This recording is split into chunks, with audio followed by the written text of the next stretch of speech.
Sudah ada kat sini ya. Okay. So nama saya Wendy.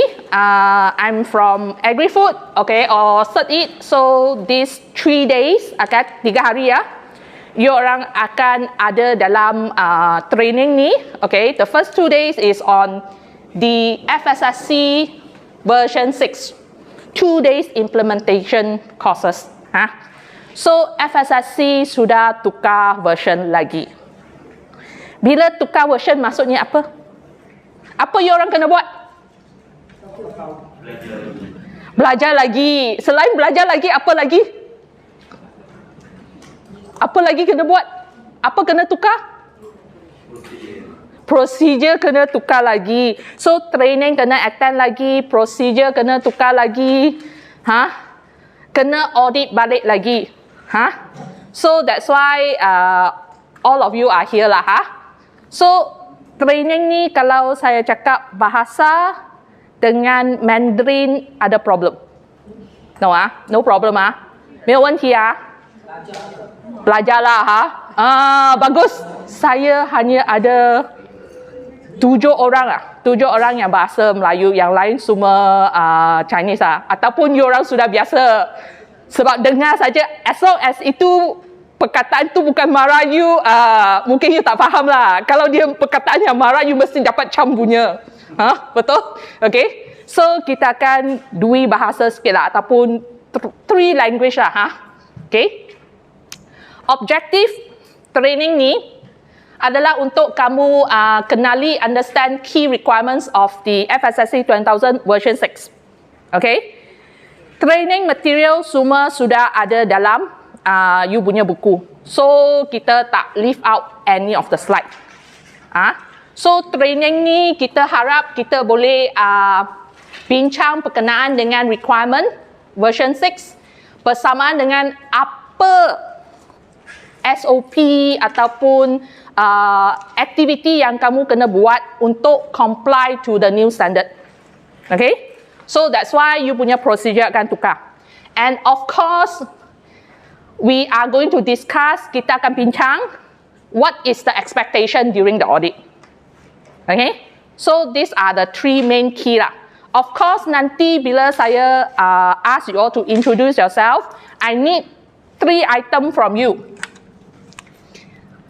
Your name, nama, okay, you punya department, dengan you punya expectation dari training ni. At least kalau expectation kamu lain daripada yang 3 point ni, kita as trainer kita akan cuba align lah. So hopefully by the end of tomorrow training, then you orang apa-apa soalan question mark yang you ada, okay, terjawab. Okay? Boleh? Boleh? Okay. So can we start with the introduction dulu? Saya sudah introduce myself. So, can I start from this side? Yes. Up to you. You nak stand ke, nak duduk ke? Yeah. So, nama saya Sharon. Bukan production dah. Nama you bukan production dah. Okay, I tell you from production. Nama you bukan production dah. So, saya Sharon daripada production. Okay. Dalam training ini, saya harap kalau lepas habis training, kita boleh dapat cara yang lebih efektif. Cara lebih efektif untuk implement FSSC version 6. Okay. Cara lebih efektif untuk implement version 6 Sharon Okay. Yes. Nama saya Wai Wai Jing. Packing. Expectation daripada training ini harap training ini dapat ajar semua orang dan standardize apa yang kita ada dan tak buat double work. Okay. Nak standardize apa yang you perlu tahu plus Jangan buat double work. Tak nak buat double work lah. Kalau boleh nak shortcut lah. Betul tak? Tak nak double work, tapi kalau boleh nak shortcut lah. Masa audit jangan selalu kena NC lah. Betul tak? Itu objektif lah. Thank you, Encik. Yes. You tak payah berdiri lah. I can accept you sitting down. My timekeeper ni, very important timekeeper. Nama saya Hui Ping. Hui Ping. Dari QSC Department. QSC. Expectation. Training ini dapat lebih lebih faham apa version 6 yang update dan kita boleh update dokumen kita dengan perlahan. Okay, the update on version 6, then you boleh update dokumen lah. Okay, boleh. Yes. Okay, nak panggil Ila. Okay. Saya daripada QAC. QAC juga. Harap training ni dapat tambah lagi sikit apa semua untuk Okay. belajar kami. Okay, boleh. Yes. Saya Wan Chin from QAC. Okay. Saya harap training ini boleh belajar lagi banyak. Kita boleh faham lagi banyak objektif lah. What we are going to do lah. Macam lebih bermakna sikit lah. Lebih bermakna lah, lagi shortcut lah. Okay, boleh. More effective way to get the FSSC compliance lah. Okay. Yes, we seen Nama saya Wising, saya dari R&D Department. R&D. Ya, so objektif untuk training ini, saya harap melalui training ini kita dapat belajar apa yang kita kurang, Okay. bertambah baik dalam Okay. sistem. Okay, thank you. Sam? Saya Untitled Accreditation lah. Make it easier. Make it easier lah. More effective lah. No double work. Okay. My maintenance HOD. Nama saya Yap Keng Wai Department. Saya harap dapat belajar ilmu. More effective 啦哈，不要 double work 了哈，不要做这样多东西最好，不要填这样多 form 啊。来， Nama saya Berkali, saya dari Admin Department. Objektif saya dalam training ini ialah lagi memahami FSSC berbanding daripada tahun lepas. You are in charge of the approved supply list 啊？哦，OK， so 等下问多一点哈。来。 Nama saya Yap dari admin juga. Aspiration adalah untuk lebih faham tentang perubahan FSSC version 6. Okay, thank you. Yes. Ini penting daripada export department. Export. Yes, to understand more about this new system, then Okay. see how we can provide to the customer and inform them what our system is having.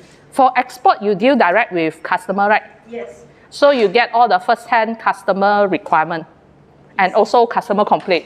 Yes. OK， 了解，谢谢。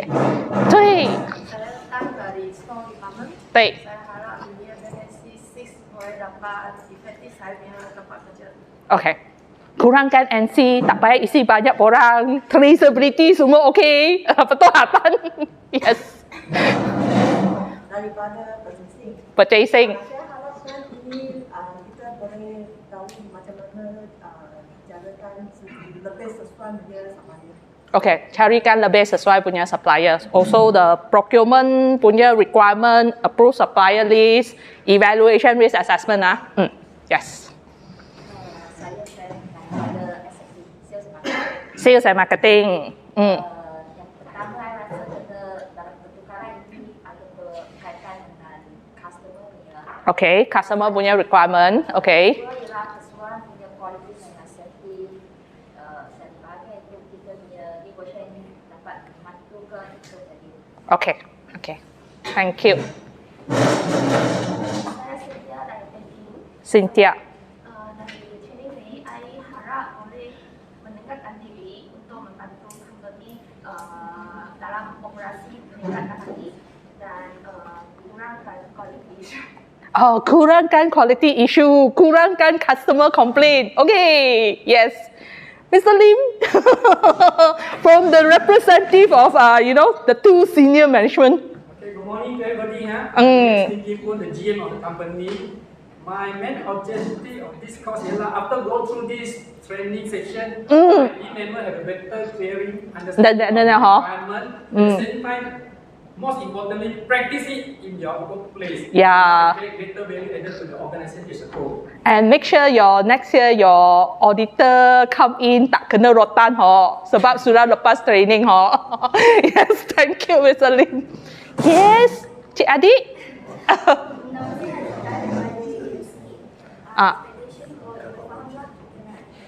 Okay, nak panggil short form ada nickname ke? Sida. Sika. Okay, Ila, Sika. Okay. Yes. I ingat you in charge of pest control. Yeah. Oh yeah, Bastura. Department, expedition, comply, and Kurangkan sikit NC lah. Boleh? Yes. Pagi. Saya daripada Teknik Department. Saya harap daripada kursus ini dapatlah meningkatkan saya punya pemahaman dan pengetahuan saya. Sorry, nak panggil nama apa? Amy. Wah, you macam itu bank nak. Amy. Okay, I ingat. Hanya rambut pendek sikit saja.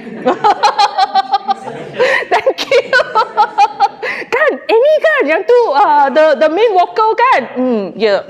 Hanya rambut pendek sikit saja. Tak apa. Yelah, dia punya rambut panjang mah. Saya harap daripada ni saya boleh dalam training department untuk kurangkan daripada kualiti untuk meningkatkan dan kurangkan customer complaint. Yalah, kurangkan customer complaint lah. Ya, thank you. Yes. Morning. Saya Muhammad Syafiq Ismail. Okay, Panggil Syafiq ya? Syafiq. Okay, Syafiq. Daripada maintenance department. Expectation saya dia nak beritahu tanggungjawab maintenance untuk comply with these efforts. Okay, boleh. Yes. Pagi. Repair daripada factory. Saya harap untuk khusus 3 hari ini dapat memahami apa perubahan dalam sistem ni lah. Dan juga saya harap semua department dapat implementasikan sistem ni dan juga tak adalah dokumen tukar tiap-tiap bulan. Oh, ya, tak nak dokumen tukar tiap-tiap bulan. Ayo, hari sudah buat baru nak settle down, tukar lagi. Ya, betul. Ya, thank you Arifin. Yes. Saya sebagai daripada production. So saya punya kat lingkungan saya orang Tahir. Jadi kebanyakannya orang semua boleh tahu. Tak apa. Saya punya expectation saya harap jangan tidur dalam kelas saya. Itu nombor 1.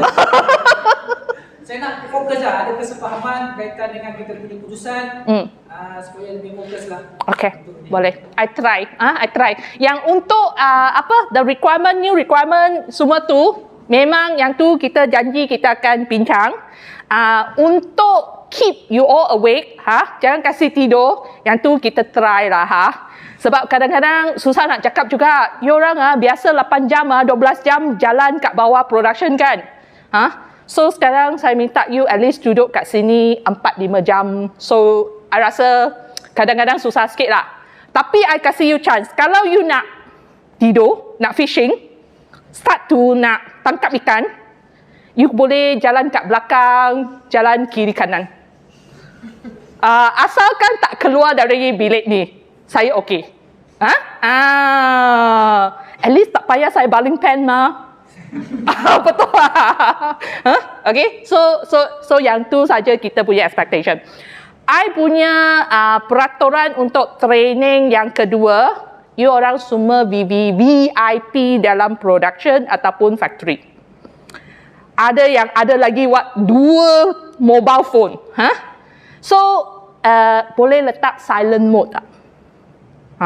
Kalau you tak tahu macam mana nak tutup, kasih itu vibration mode, tolong tanya you punya sebelah menyebelah, macam mana nak buat.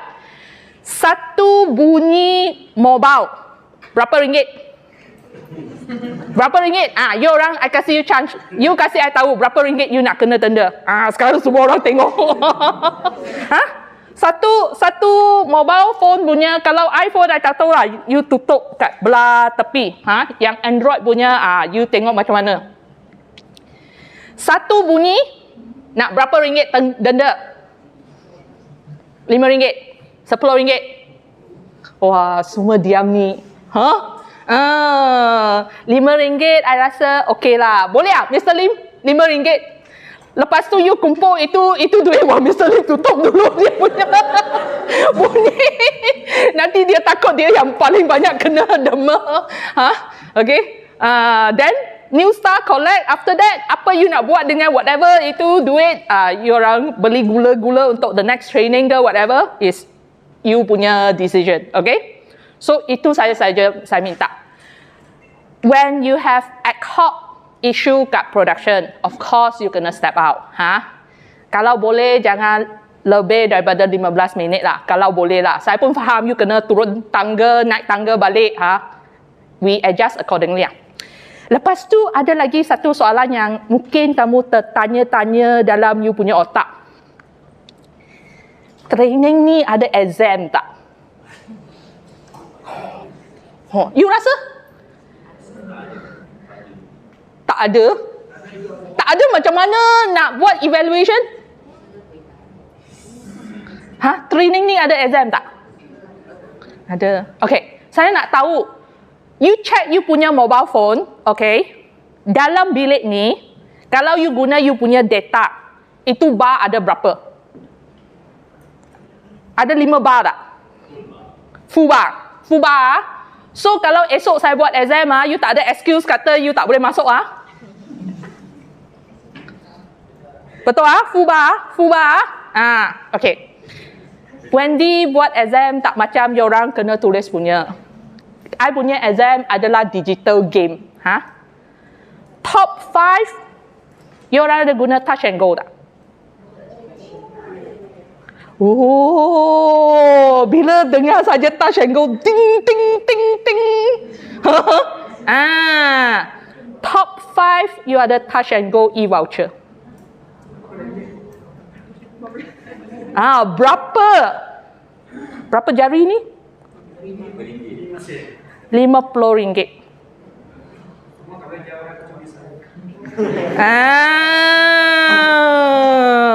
Wah, RM50 dalam touch and go. Banyak benda boleh beli Betul tak?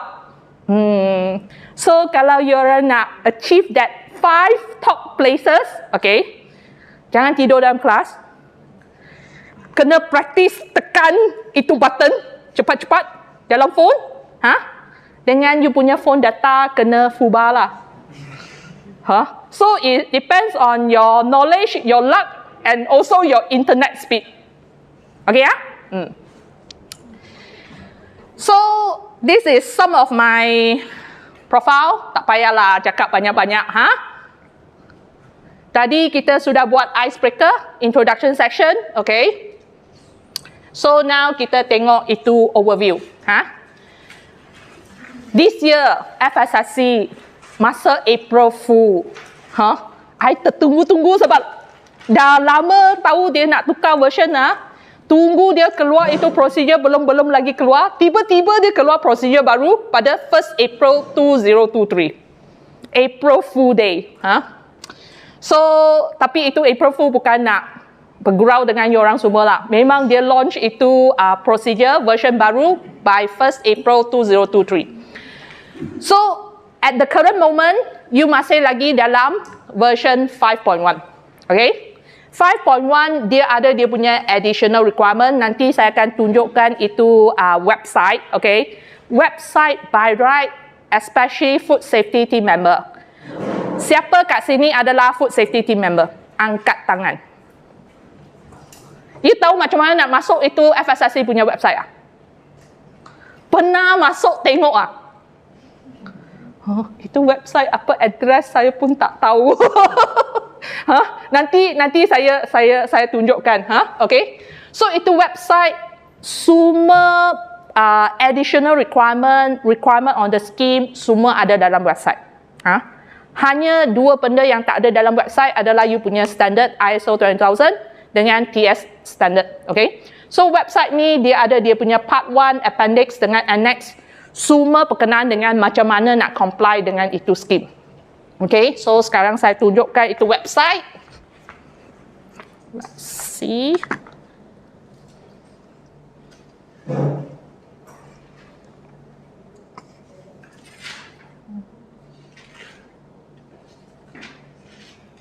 So, in case kalau you tak tahu macam mana nak masuk website, selalunya pergi cari Mr. Google. You nak panggil dia Mr. Google ke, Miss Google ke, your Mrs. Google ke, I tak kisah. Pergi type FSSC 22,000. Okay.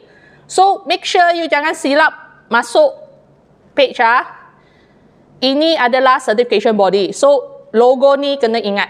Ini adalah logo FSSC. Then you akan masuk homepage ni. Okay? So dalam homepage ni, you akan nampak the latest version 6 Kalau you nak tengok version 5.1, dia kat sini. So, ini version 5.1. Ini saya buka version 6 punya. Okay. Okay. So, sekarang you masih lagi dalam 5.1. Okay. So, dalam kursus ni kita akan cuba cover both lah. Tapi more towards version 6. Okay. So, I just show, hanya nak tunjukkan dalam scheme document apa yang ada. Ini Board of Stakeholder Decision adalah requirement yang you juga kena ikut. So, actually your FSSC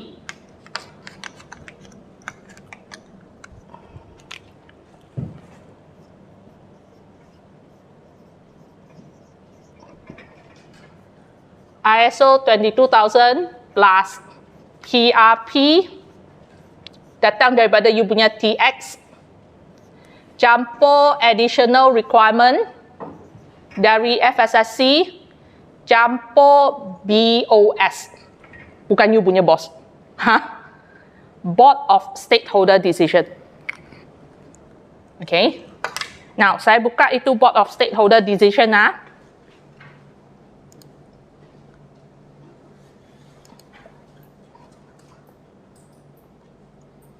You tengok dia sejak Disember 2022 sudah efektif. So, apa yang kat sini adalah whatever additional requirement ataupun penjelasan dalam FSSC, dia akan tulis kat sini. You see? Upgrade, all this, update version, okay. The standard food packaging ada pertukaran. So, dari workshoot, semua akan jadi shell. Effective 17 February 2020. So that's why you punya requirement bila you nak comply untuk FSSC adalah 1, 2, 3, 4. Okay. Dan sekarang kita tengok version 6. Version 6 sama. You ada, I buka semua dokumen. Board of Stakeholder.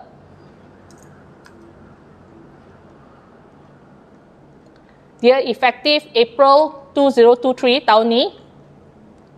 Tapi dia hanya ada satu saja, macam mana nak buat itu upgrade. Okay. So, later on kalau BOS ni keluar untuk yang baru, you kena ambil yang terbaru. Okay. So, this is the BOS. Lepas tu, dalam version 6, dia ada scope statement. Macam mana nak revise itu scope statement, kita akan tengok sikit. Audit report, certificate template, mungkin ada pertukaran. Okay. Requirement untuk hybrid audit. That means sebab COVID memang sudah jadi endemik lah. Tapi bila masa, kalau ada case berlaku, mungkin you nak apply untuk remote audit. Okay. Ataupun hybrid. Hybrid, that means auditor buat remote dulu, lepas tu dia datang on-site hanya check production, GMP. Okay. So, yang tu FSSC ada dia punya requirement untuk the use of ICT. Digital apa platform nak guna. Okay. Dan kita ada Code of Ethics. Okay. The conduct. So, kalau you nak download, ini semua boleh download sekali. Okay. Lepas tu, additional requirement. Upgrade proses ada kat sini. Dan lagi satu yang sangat penting adalah guidance document. So, selalunya bila audit ayo, kenapa Wendy tanya banyak-banyak pasal environmental monitoring? I buat macam ni tak boleh, itu tak boleh. Sampel nak mana nak ambil tak boleh. Sebab you tak tengoklah guidance ni. Guidance semua dah ada kat sini. So, dalam training ni kita akan juga tengok sikit-sikit all this guidance document. Sebab guidance yang diorang letak kat sini, kamu kena ikut. Okay? So, this is all the information. Lagi satu yang penting untuk diorang adalah, bukan benefit, I nak cari inside news, okay, important for you all. Ini public register.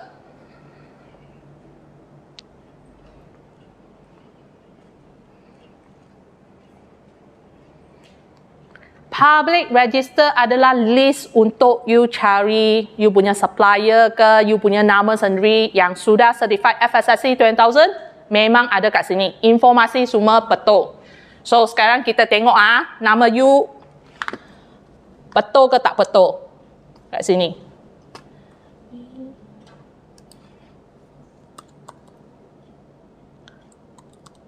Tak ada S kan? Ada S kat belakang. No Oh, the star space Let's see.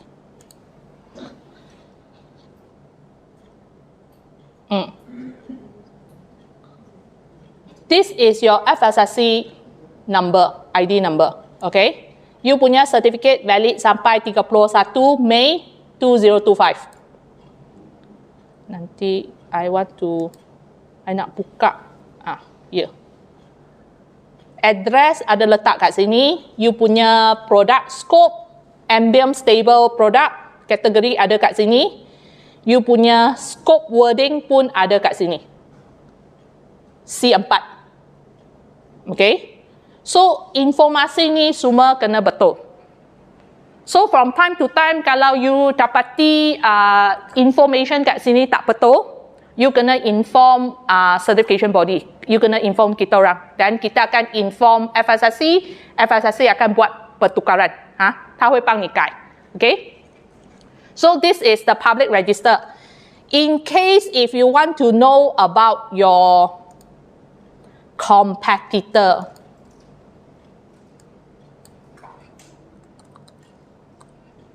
sorry, mami.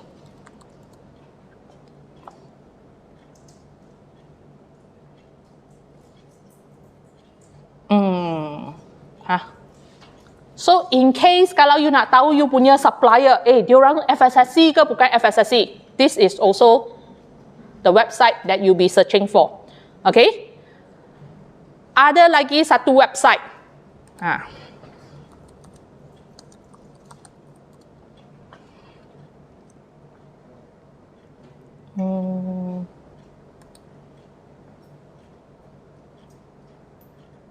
Ini nanti saya akan kasih Wisin Sharon diorang So you tak payah login, you tak payah sign up punya. Kat sini adalah website International Accreditation Forum, iaitu satu worldwide punya organisasi di mana dia akan register semua sertifikat. Termasuk 9001, 14001, 45001, ISO 20000. Tapi website ni baru lagi. So I tak tahu ada berapa banyak certification body sudah masukkan itu data. So in case kalau you terima sertifikat daripada supplier, betul? Kadang-kadang dia kasih you sertifikat ISO 22000. Tapi itu nama CB you tak pernah dengar punya. Ini betul ke salah? So you boleh cuba type in itu company name kat sini. Then you dapat validate. Okay? So these are the few website that is be useful for you lah, especially procurement. Okay? Or the supplier evaluation. Now, kita balik kat sini. Okay. Version 6. Kategori, subkategori sudah tukar. Dulu version 5.1 kita ada lagi kategori A, iaitu farming. Maksudnya kalau farmer nak dapatkan FSSC, diorang boleh tahu. Tapi nak isi rekod macam mana saya tak tahulah. Sebab for the last 10 years, tak ada satu certification body ada farmer yang datang minta FSSC. So, sebab tu tak sukses, they decided to take away this category. So, kategori A untuk version 6 sudah tak ada. Now, sekarang dia ada kategori B. A tak ada, tapi dia kasih B. So, B adalah pre-process handling of plant product. Ini adalah untuk buah-buahan, sayur-sayuran yang kalau you jumpa kat supermarket, itu pineapple, MD2, rompin, dia cantik-cantik, sudah clean tapi dia belum potong punya. Dia letak itu tagging, dia jual kat Aeon ke, kat Giant ke, Lotus ke, itu boleh minta FSSC kategori B. Yang sudah potong punya kategori lain. Kategori C, sekarang dia ada kategori baru C kosong. C kosong. Itu C kosong adalah untuk animal primary conversion. Iaitu apa? Ayam tinding. Dia, itu ayam datang awal-awal pagi, lepas tu ada seorang doktor vet check, lepas tu dia kena slaughterhouse. Ayam, kambing, lembu. Kalau dia nak minta FSSC boleh subkategori C kosong. So ini semua slaughterhouse. Termasuk ikan. Dalam C kosong. Lepas tu ada C1. Ini bukan C1, C2. Ini itu Roman punya numbering lah. Bukan CI ya. Bukan Okay. So C1 adalah untuk perishable animal product, iaitu you punya meat macam sudah proses punya, sudah sembelih, keping-keping, fish ball, yang dia perlu chill ataupun frozen temperature masa hantar keluar. Contohnya kita punya fish fillet yang you beli kat supermarket. Ataupun daging yang sejuk beku. So itu kat C1. C2 adalah untuk plant based, iaitu vegetable punya. Again, ini include fruits and fresh juices, ready to eat lah. Ada satu yang tambahan adalah sekarang animal pun pandai pilih, pet food Kalau you bela kucing tapi you punya kucing vegetarian. So then itu pet food company kena minta C2. Animal pun ada yang obese, yang diabetic tau. So sekarang animal sangat precious punya. So C3 adalah untuk both perishable animal and plant mixed product. Contohnya you punya dumpling, samosa. So these are pizza. Ini adalah dalam kategori C3. Kalau itu pet food company adalah produce itu apa? Pet food yang dalam can. Dia kata you makan ni anjing you ataupun kucing makan ni saja, semua complete itu nutrient dalam kategori C3. Okay, FSSC C3. This is your product. C4. Sebab you punya produk ambient stable temperature. Ambient stable that means tak perlu letak dalam peti sejuk, sejuk beku. Lepas tu kategori ni termasuk makanan tin, biskut, snack, oil, drinking water, beverage, pasta, flour, sugar dengan food grade salt. Kalau produce pet food yang ambient stable, iaitu itu pellet lah dalam bag, itu pun under C4. So dalam sertifikat kamu, you mesti ada, I balik kat sini, ada C4 ni.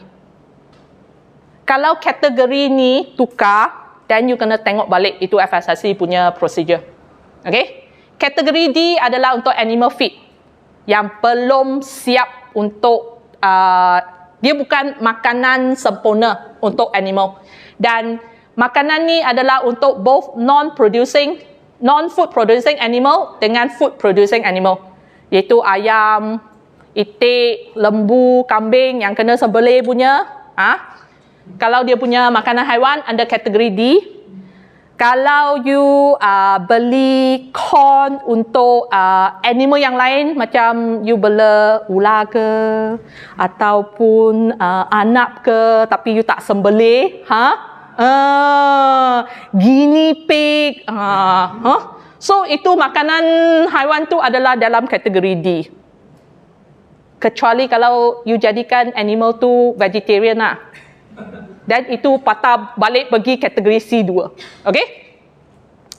Kategori E adalah untuk catering dengan food service. Ini untuk golongan hotel, kantin. Kalau nak dapatkan FSSC, they are under kategori E. Kategori F adalah retail, wholesale, e-commerce. New Star ada e-commerce tak? Siapa punya department yang handle? So, kalau you nak include dalam you punya audit scope, the e-commerce channel, then you akan dapat subkategori F1. By choice lah. Kalau you nak exclude, then kita akan excludekan. Okay.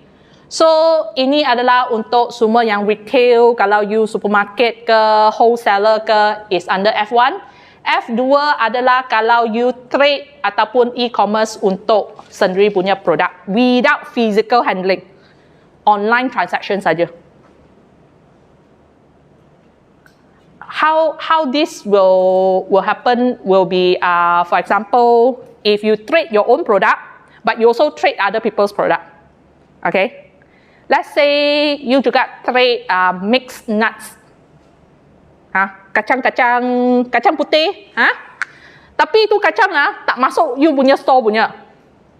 So, tiap-tiap bulan you dapat order, then you call itu supplier. Bulan ni saya nak beli 100 kilo. Ataupun 100 carton boxes. Then you kasih dia tahu, ini 100 carton boxes, terus hantar pergi I punya customer tempat mana. So, it's online transaction. Other people's product. Then it's under F2. So, you can consider to include if you want. Kenapa orang akan include? Kadang-kadang you tak nak ada banyak-banyak sijil. Because last time semua ni adalah dalam ISO 9001. Betul? Then you dapatkan ISO 9001, lepas tu you dapat ISO 20000, lepas tu you dapat FSSC. So sekarang FSSC kata kalau you nak satu sijil cover semua, then kita ada semua scope untuk you. So you boleh lepaskan you punya ISO 9001. So ada company yang akan buat macam tu. Sebab lebih senang nak manage. Audit satu kali, tapi semua aktiviti dalam kilang sudah cover. So you have a choice. Tapi it's up to you. All this system, semua sistem ni, siapa yang tolak you pergi ambil sistem sijil ni? Customer. So, kalau you nak, you tak puas hati dengan banyak-banyak audit yang you selalu kena, disebabkan you punya customer. You jangan pergi marah you punya sales and marketing ataupun export, dia orang pun tak boleh nak buat apa punya. Because currently in the industry, you pergi jual mana-mana pun, kalau customer tu adalah luar negara ataupun dia tahu pasal sistem keselamatan makanan, dia mesti at least minta daripada you ada halal tak? You ada HACCP tak? You ada ISO 9001 tak? You tak boleh lari punya. You nak lari, you hanya boleh jual kat makcik-makcik kampung-kampung saja. Sebab kampung-kampung biasanya orang takkan tanya you ada sijil apa. Tapi bisnes macam tu berapa banyak you nak grow, kalau you nak ingat, oh saya duduk dalam company ni saya tiap-tiap tahun gaji mesti kena naik. Betul tak? Betul. Tiap-tiap tahun saya nak bonus. Betul. So itu wang datang dari siapa? Customer loh.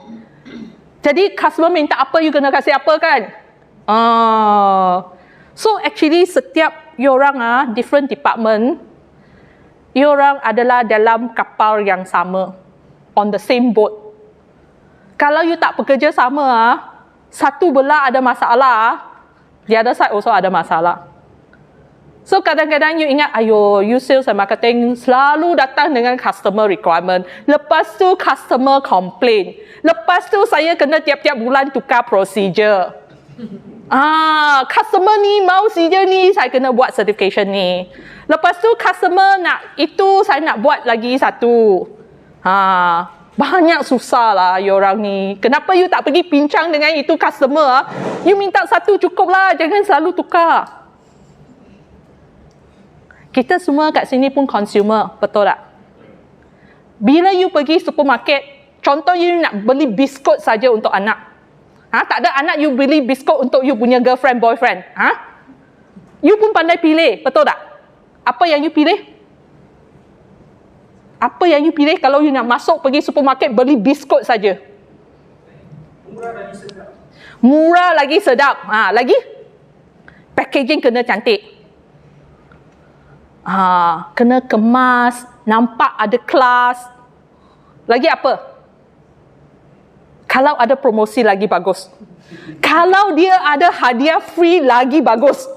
Betul tak? Jangan cari, saya beli ni, dapat itu Tupperware, dapat itu cawan, dapat itu bag.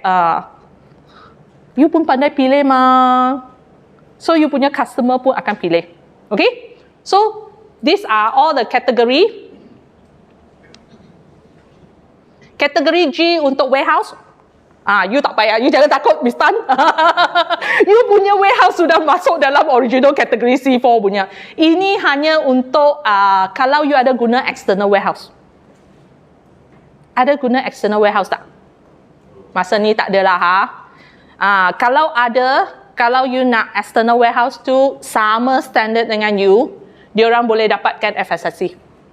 Kategori G, transport dengan storage. Kategori I adalah untuk packaging. You punya supplier yang kasih you aluminium foil untuk you pack ataupun PE bag, ada tak FSSC? Sedar mah? 你的 supplier packaging 的有 FSSC 吗？有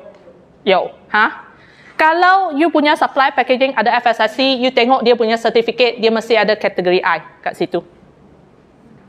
Tak boleh lari punya. Sebab FSSC sudah determine dalam certificate kena letak apa. Okay? So, kategori I adalah untuk production of packaging material. Kategori K adalah, you punya flavors, you punya seasoning. Kalau you ada pergi beli vitamins ke, whatever, coloring, itu adalah dalam kategori K. Sebab dia chemical process.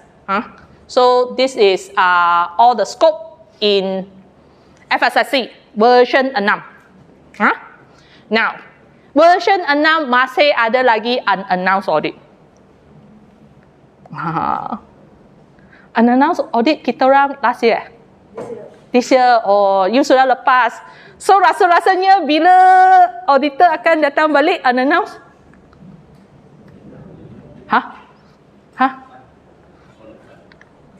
5 years later. You malam ni you balik mimpi dulu mimpi dulu then jumpa saya ataupun Jeremy 5 years later Okay. Good news untuk you orang. Unannounced audit ataupun kita panggil UA, unannounced audit, satu kali dalam masa 3 tahun. Okay. Lepas tu dia ada dia punya peraturan punya. Tak boleh buat masa initial audit. Tak boleh buat masa recertification. Maksudnya masa you nak renew certificate tu, kita kena audit balik semua kita tak boleh pilih itu audit cycle sebagai unannounced audit. Okay? Faham ini sangat penting Lain kali macam mana you nak plan you punya unannounced audit semua juice tu ada kat sini tak boleh IA, tak boleh research. Initial audit, new certification. Okay? Kita takkan buat masa you buat extension of scope.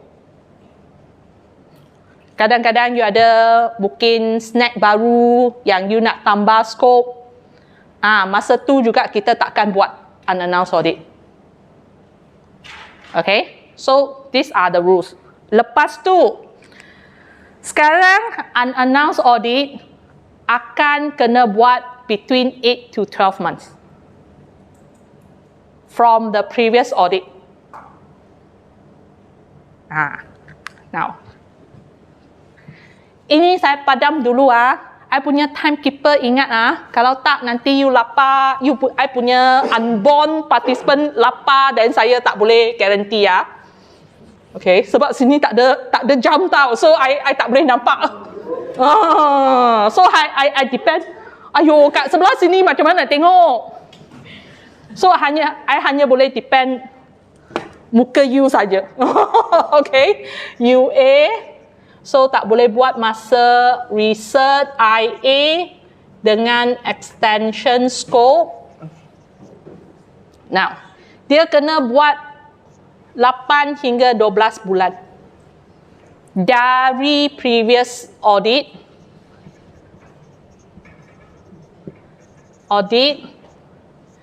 taking into consideration you punya expiry date of your cert.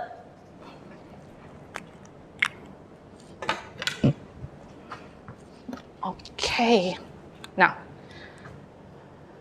new star.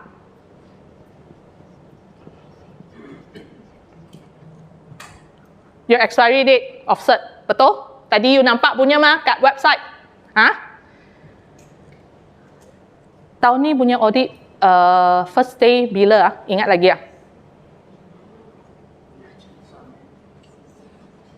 Tak ingat, saya letak 1st of April dulu, boleh Okay.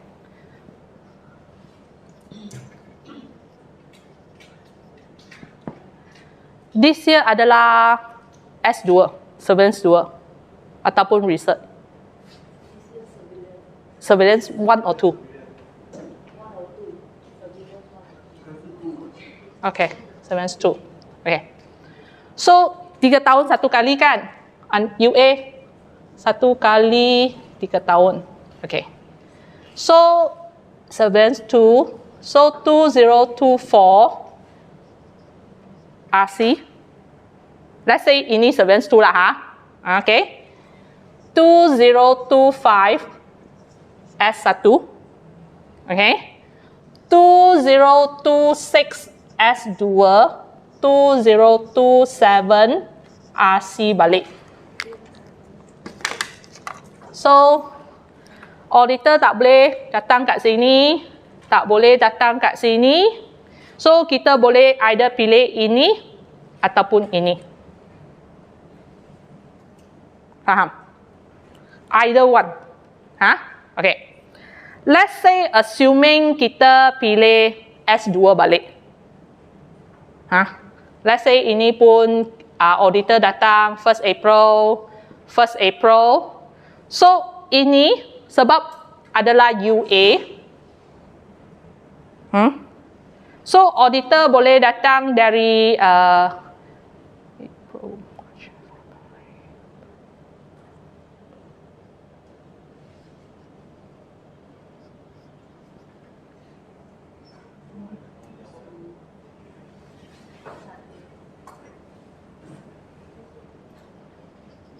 sebab 8 to 12 months. You can argue with me, you kata, Wendy, January tu bukan bulan ke-8. Ya, betul. Dia ada lagi satu rules. Satu audit per calendar year.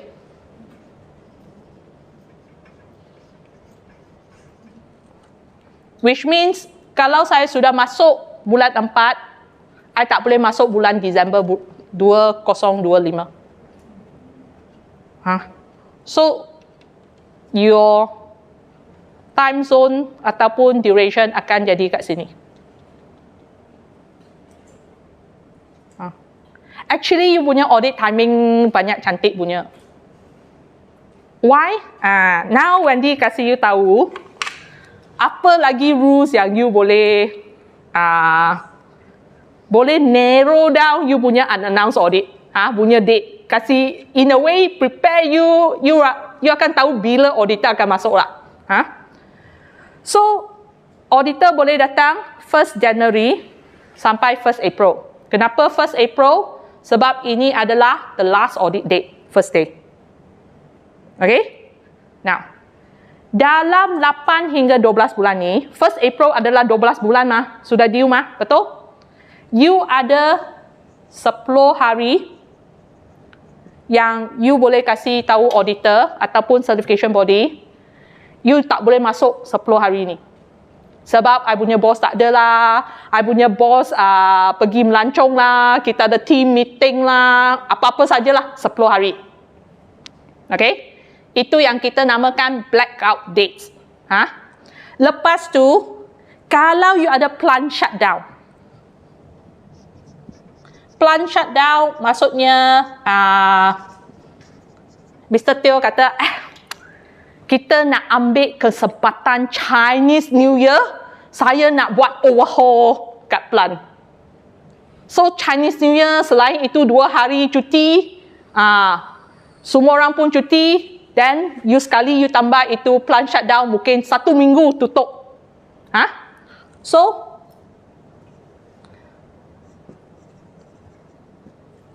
tujuh hari, you boleh kasih kita orang tahu. So, sudah jadi apa? 17 hari. Lepas tu, any public holiday yang you observe dari January sampai 1st April, auditor takkan masuk. Campur dengan you punya Sabtu Ahad. You nak cuti, kita pun nak cuti mah. Okay? So, kita tak sentuh you Sabtu Ahad, kita tak sentuh you masa plant shutdown, kita tak sentuh you masa Chinese New Year. These are the rules. Tapi rules ni, certification body boleh ban. Bila kita akan ban? Saya ada satu customer yang dia punya audit 3,5 hari. Surveillance audit 3,5 hari. So 3,5 hari satu auditor masuk, kena at least 4 hari kat site mah. Betul? 3,5 hari. So last year dia unannounced audit. Tapi dia main kotor. Apa dia buat? Dia ambil itu blackout date dari bulan 8 hingga 12, semua hari Rabu. You faham tak? Tiap-tiap minggu hari Rabu dia kata auditor tak boleh masuk. So 3,5 hari macam mana saya nak fulfill? Betul tak? Dia sudah tengah-tengah itu minggu I tak boleh masuk. Dia main kotor, kita pun main kotor. Kita masuk hari Sabtu Ahad. Sebab dia punya production adalah continuous punya. Faham tak? So indirectly Wendy kasih you tahu apa?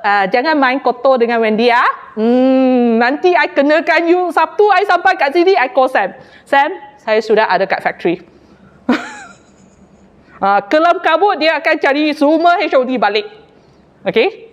So if you know what to do and you be good to your auditor, we also be good to you lah. Okay? So actually tak susah nak agak bila auditor masuk. Sebab your audit date is like this. The duration.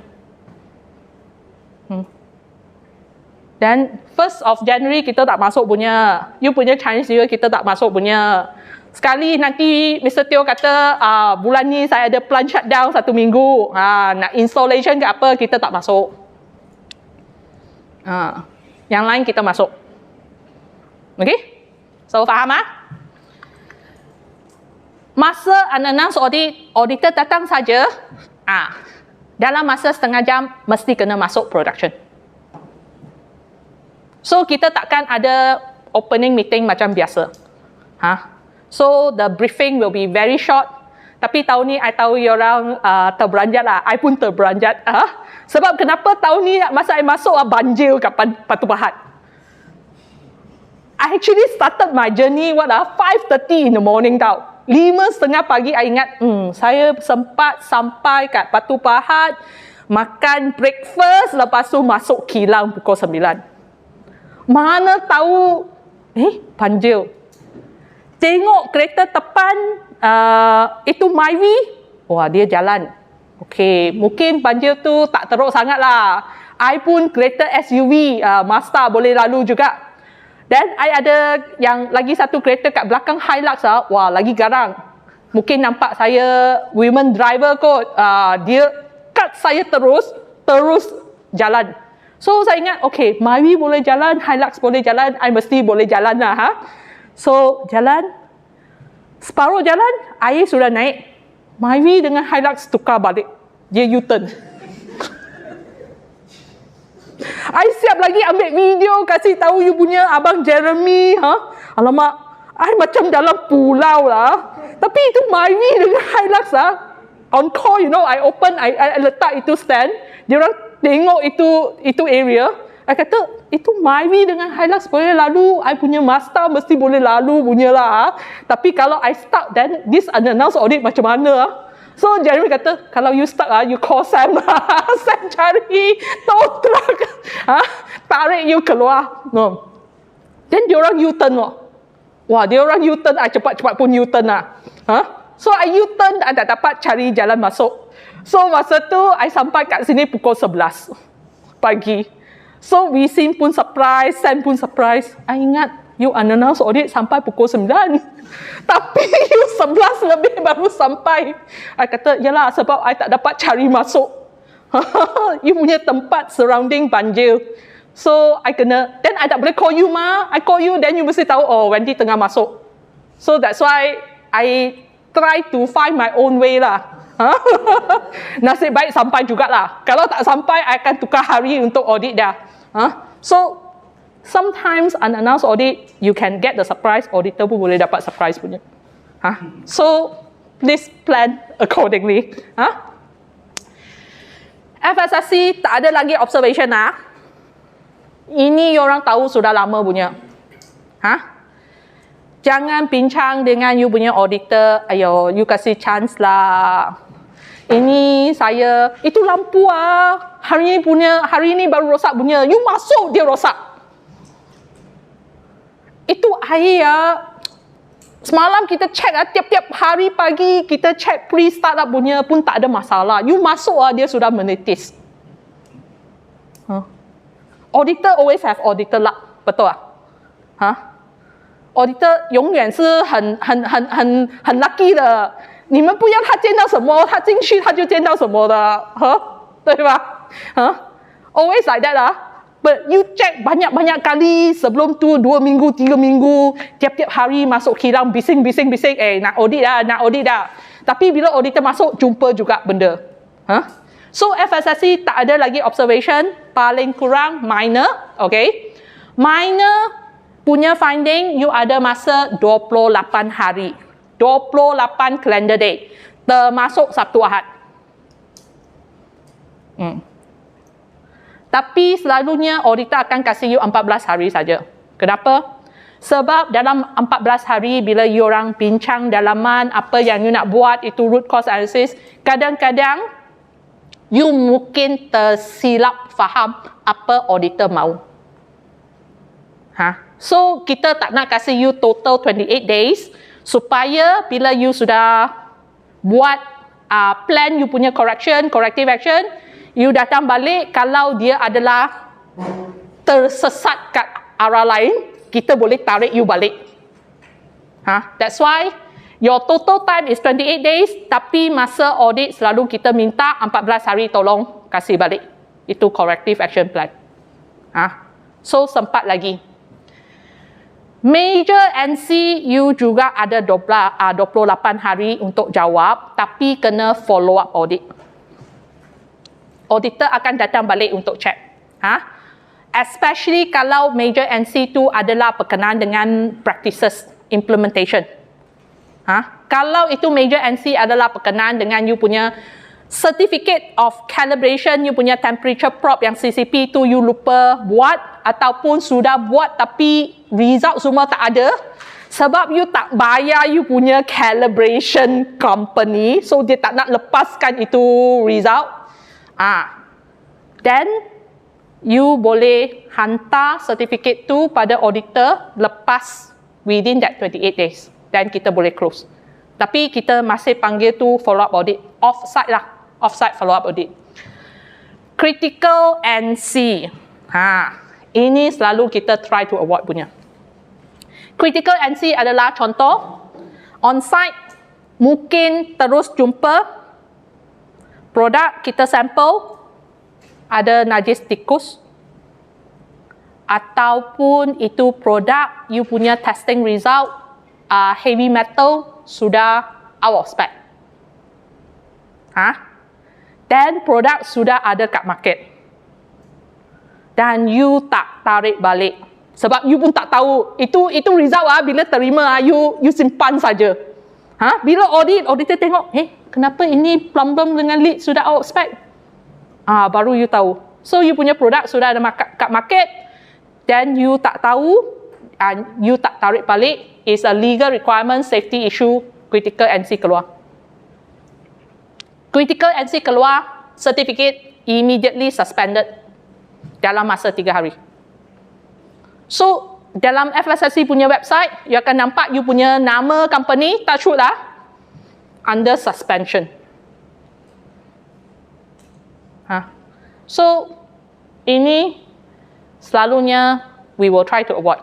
For auditor, nak keluar major NC dengan critical NC, kita kena ada evidence yang sangat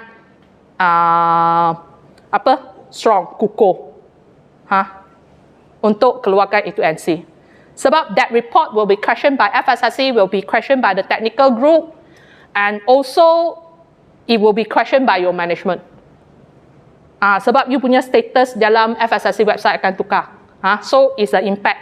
Especially kalau you ada customer yang selalu minta you punya certificate ataupun tengok you punya status.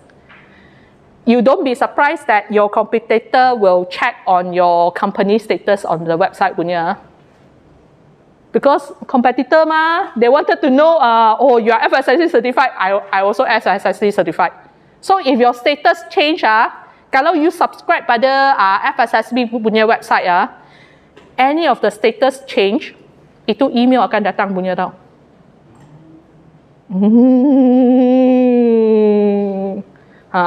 So, yes. Under suspensions, we need to recall it all on the market.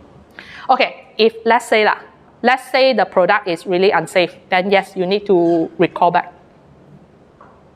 Or according to different base, certain premium base, please consider steps we can do.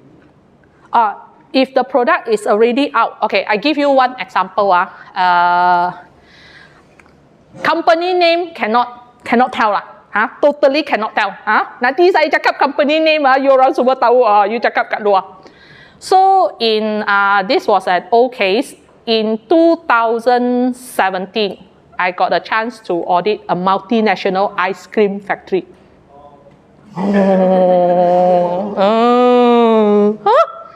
So what happened was, everything okay. Dia punya practice sangat bagus, correct. Tapi ada satu benda yang saya rasa dia perlu buat lebih bagus.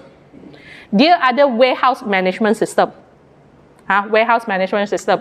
Yang semua pakai digital, itu RF scanner. Dia scan. So, saya tanya, okay, so you punya produk semua, ada itu carton box, ada itu RF scanner punya barcode, dengan racking pun ada itu the code lah. Berapa banyak you trust ini RF scanner? So then the warehouse manager, semua the management cakap dengan saya, oh Wendy, this is a very good technology. No problem punya, mesti okay. Audit lepas 6 bulan, raya raya cuti loh. Cuti 1 minggu, 2 minggu, lepas tu bulan 7, masa tu raya bulan 5. Bulan 7, I masuk kat factory site yang lain. You ingat lagi dalam FSSC, kalau you ada recall ke, withdraw ke, issue, you kena inform certification body? Dalam masa 3 hari? So, opening meeting, I cakap macam biasa. Dan itu QA manager dengan itu plant manager cakap, Wendy, you ada dengar apa-apa? I kata, I sepatut ada dengar apa-apa. Apa yang patut I dengar? Oh, itu factory itu kita ada public recall tau. I kata, I tak terima apa-apa pun. Ya loh, masa bulan raya kena recall. So, dia ada sistem dalaman yang trace dia punya recall semua mah. I kata, boleh I tengok itu data. So, dia buka, dia tengok, I tengok. Itu ice cream, coklat, ada patogen Listeria. Ice cream tu sudah keluar kat market. Lepas tu, diorang run recall, dapat balik baru 15%.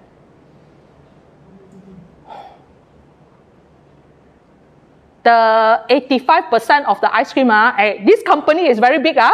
You go to petrol station, 7-Eleven, Family Mart, all the retail outlet, you jumpa dia punya ice cream punya. 85% of the ice cream hilang dari market tau. But confirm patogen. So what happened was, dia punya last batch sebelum raya, cuti raya, diorang ada buat itu rapid testing, microbe. Dan sebab dia ice cream ada milk, dia kena test Listeria. So itu indicator test kata positif. So the QA block itu batch dalam sistem. So ini last batch sebelum raya is a very very big batch. Sebab diorang raya, cuti raya mesti tahu semua ice cream clear punya. Orang beli untuk kenduri lah, kanak-kanak lah, musim panas kat Malaysia lah. Okay? So, dia block dalam sistem. Dia ingat, okay tak apa, saya cuti 1 minggu. Lepas 1 minggu saya balik, saya hantar ini batch punya sampel, pergi kat luar punya lab, check betul tak ada Listeria. Lepas 1 minggu, itu QA balik, lepas cuti raya, itu batch hilang. Cari satu warehouse tak ada. Tanya itu warehouse storekeeper, oh itu sudah lepas masa raya tak cukup stok Saya cek dalam sistem tak ada masalah mah. Sudah release Dan dia takut cakap dengan dia punya QA manager. QA manager kata tak apa, kita ada retention sample, hantar pergi lab luar untuk cek. Ambil lagi masa 4 hari. Lepas itu 4 hari confirm Listeria monocytogenes. Confirm. Black and white, dua-dua lab pun confirm. Kantoi pergi announce kat Aeon, Giant, Lotus, petrol station, pergi cari satu-satu nak angkat balik itu ice cream. Itu batch tinggal 15% saja. So, macam mana? Apa boleh buat? In our case, the audit, okay, as long as you report and you cakap dengan kita orang, apa you akan buat, you punya root cause analysis, we will let you conduct your corrective action. Tak senang nak suspend you punya. Kita akan suspend you bila you tak buat apa-apa. Okay? So, in this scenario, what happened? I went back in. Lagilah 6 bulan lepas baru dapat FSSC certificate. Itu certificate baru keluar daripada oven, panas lagi. Dalam masa 6 bulan public recall. So, dan dia kata, yelah tak tahu kenapa itu RF scanner, I block dalam sistem, dia tak block. So, the warehouse storekeeper pergi scan, itu batch okay punya. Dan dia terus keluar. Produk sudah, semua consumer sudah beli. Sudah masuk dalam perut. Mungkin kena ceret-beret pun sudah keluar dah. So, dan I tanya, dia kata, so, sekarang macam mana? 85% product gone, it can be 100 over 1,000 cases. Cartons. So, then, the whole factory, dia kata, sekarang Wendy, kita duduk kat sini, tunggu customer complain. But by right, sudah lepas 1 minggu lebih, kalau you orang termakan itu aiskrim, nak complain pun sudah complain lah. Betul? You beli aiskrim balik, you takkan simpan 1-2 bulan baru makan punya mah. Dia adalah aiskrim stick punya. So, you beli, you sudah makan. Then, I tanya dia, I kata, so, okay, now what is your procedure? So, you sudah tunggu 1 minggu, tak ada orang complain, Hotline tak ada orang call in, Email tak ada orang email masuk, Itu 15% punya semua you sudah angkat balik, you destroy lah. Yang 85% tu dah, mungkin we are talking about 500,000 cartons. Inside one carton ada at least 36 stick. So, dan dia kata, kalau kita tunggu lagi 1 minggu, tak ada orang complain, kira the company selamat lah. Betul tak? You ceret-beret pun 72 hari. Lepas tu semua sudah clear code. Touch wood, kalau nak mati pun sudah mati code. Yang masuk hospital pun sudah masuk hospital, sudah keluar kod sebab sudah 2 minggu mah. Lagi satu, they are very lucky sebab itu case happen masa raya. Raya you pergi dari satu rumah ke satu rumah ke satu rumah, berapa banyak benda you makan? You balik you ceret 2-3 hari, mana you akan suspect, itu aiskrim. Dengan you punya rendang lah, ayam masak merah lah, apa laksa lah, lontong lah. You akan teringat apa? Mungkin indigestion lah. Makan terlalu banyak. Tak apalah, saya treat ini ceret-beret sebagai kuruskan badan. So, they are like very lucky. After 2 weeks, no complaint. But we are always not so lucky. So that's why selalu kenapa bila I masuk, I cakap dengan orang, itu traceability saya nak tengok, itu tagging label nak kena ada. Bila ada case, you tahu mana nak cari produk. Ini diorang keluar satu company, pergi tiap-tiap big outlet, pergi cari balik dia punya produk tahu. Lepas tu tak berani nak cakap dengan Aeon, dengan Lotus. Sorry that day the ice cream I sent you ada pathogen. You cakap macam tu dengan you punya customer, sales and marketing, what your customer will tell you.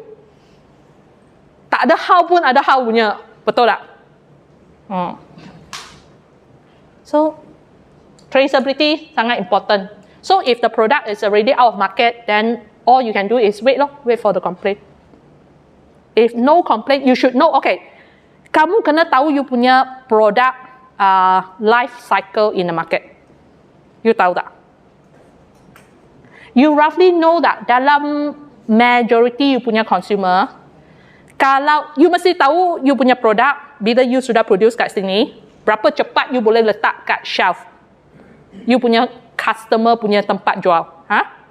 Lepas tu, berapa cepat dia boleh hilang daripada itu supermarket. Kalau you dapat tahu itu, roughly itu market product shelf life, let's say it's 3 months lah. Katanya 3 bulan. So then, if you have cases like this, and you tak dapat tarik balik hampir 100%, then you have to wait for 3 months. After 3 months, tak ada complaint, tak ada apa-apa berlaku, then you can consider that, sudah lepas itu peak lah. So you need to know your consumer behavior. Unless itu consumer beli banyak-banyak paket, lepas tu simpan you punya bag sampai 6 bulan, 8 bulan pun belum makan punya. Then your waiting period will be longer lah. You punya period untuk you punya jantung berdebar tu akan jadi lebih panjang lah. Macam ini ice cream factory ni dia hanya 2 minggu saja. Tiap-tiap hari 2 minggu satu company tak boleh tidur. Because when we talk about that ice cream, kanak-kanak semua suka, kita orang pun suka. Tak ada orang sangka dia akan kena patogen punya. Lepas tu patogen boleh mati So kita semua kat sini dalam the industry makanan, we have to do our part lah. Okay? Any question? Ada soalan tak? Tak ada soalan. Tak ada soalan, is time for break. 15 minit. Just ngam-ngam. You want to take your coffee, you can take your coffee, tapi itu air sudah kosong. I minta itu apa? Kita punya pekerja lelaki. Mana nak angkat itu air, tolong angkat naik, tak apa, you ada lift. Okay? So we have a 15 minutes break, then kita masuk tengok ISO 20000.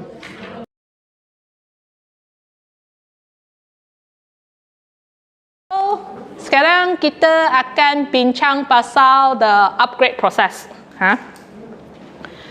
Version 6 launch this year 1st of April. Lepas tu dia kata you can only upgrade next year after 1st of April.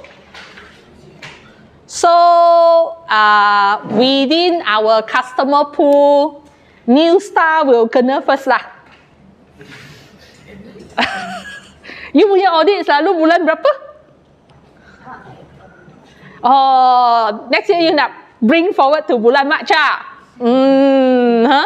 Kalau next year you punya audit starting 1st of April, you akan kena version 6. Kalau you punya audit start in March, bulan 3 you masih lagi version 5.1. Okay? The choice is yours. Fikir betul-betul sebelum you kasih tahu you punya certification body, bila masa you nak auditor masuk. Tapi the changes on SOP you kena start lepas training ni Kalau tak, you akan lupa okay? So, sebab kali ni punya version ada banyak sikit changes. So, dia kasih you 12 bulan untuk tukar, untuk transit. So, that's why all the audit after 1st April 2024 must be version 6. All the upgrade must be completed before 31st of March. Iaitu you punya apa-apa SOP yang you nak tukar, you mesti complete after 31st of March. Okay? Dan kalau you nak buat audit lebih awal, kadang-kadang dia kata, I think I sudah sedia. Tapi audit tu saya adalah bulan 3. Saya nak audit against version 6. Tak boleh. Version 6 can only start 1st April onwards. So, dia ada upgrade process dalam the website. Nanti kita akan tengok. Ini yang tadi kita bincang. FSSC punya equation adalah ISO 20000 campur the PRP, campur itu additional requirement. Okay. I tolak sikit. Macam ni. Okay. ISO 20000 sekarang version tahun bila?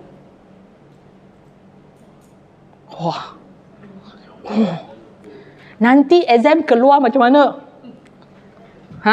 2018.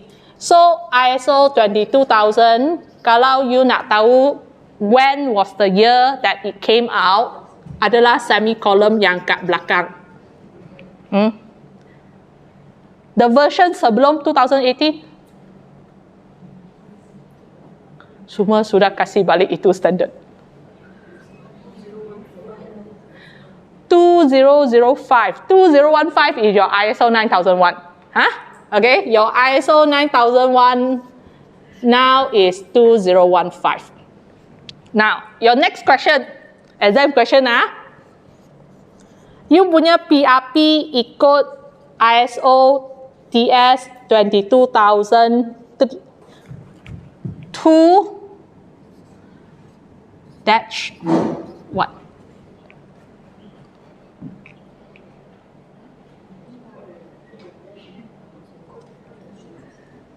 Ini. Esok macam mana you nak attend itu exam question nak dapat itu RM50 voucher? That's what? My QAC team, Sharon? Dash what? Dash 1. Food adalah dash 1. Okay? Then you have the additional requirement under part 2. This is a slide that you have to refer to kalau ada exam question esok. If you are animal feed manufacturer, you equal 22002-6. If you are a farmer, then you equal -3. If you are a food manufacturer including vitamins, mineral, you equal -1. Packaging -4. Transport and storage -5. Catering -2. Retail and wholesale belum tukar lagi bagi ISO is past 221. Semua different standard ni dia punya content, dia punya inti adalah cakap berkenaan dengan specific GMP practices. We will see the specific GMP practices tomorrow, focusing on 20002-1. Not today. So kita kena ikut sikit ini turutan. So today we will look at ISO 20000.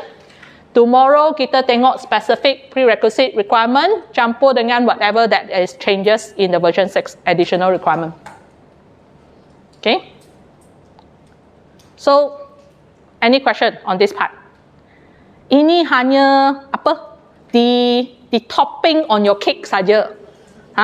Belum masuk lagi, belum makan lagi. Sekarang kita nak masuk, nak makan. Okay. We go through ISO 20000 22,000 first, 2018. 22,000 adalah you punya backbone of your FSSC system. Backbone, tulang belakang.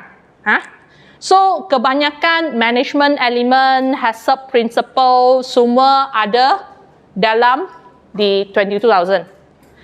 How many of you that attend ISO 20,000 training before?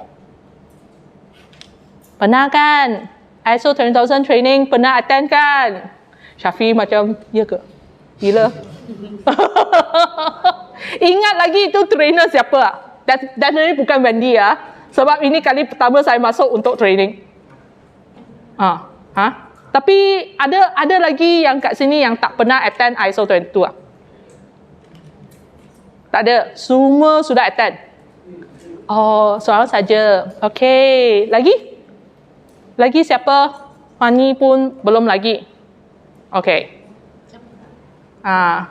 So hanya 3 orang ni saja belum attend lah. Yang lain semua sudah tahulah.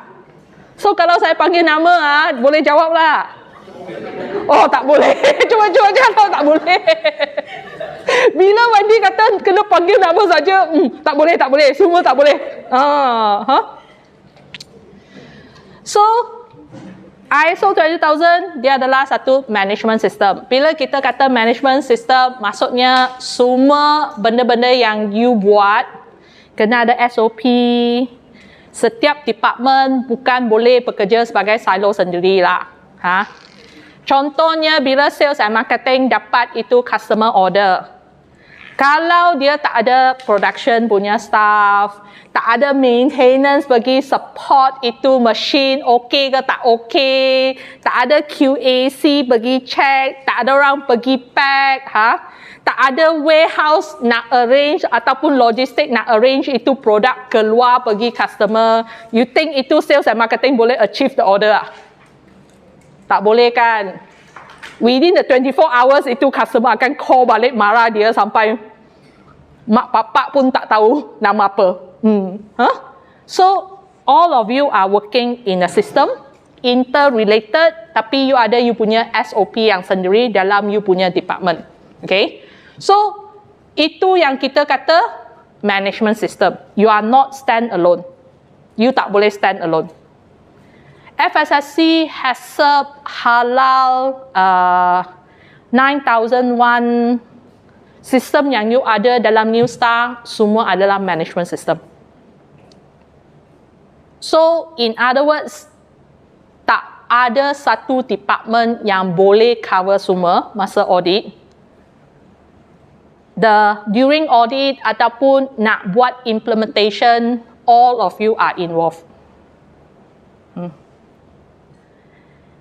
Next year, okay, this year slightly better. Previous year mainly you punya QAC yang handle. This year saya nampak lagi lah muka-muka yang lain, yang department lain. Walaupun masa masuk bilik nak jawab soalan takut-takut. Wah, ini auditor ni tak tahu nanti dia makan saya ke tak. Tak tahu apa soalan dia nak tanya. So you punya perasaan takut lah. Sudah kita kata control you punya emosi. Kadang-kadang kita boleh tahu punya. You step in saja.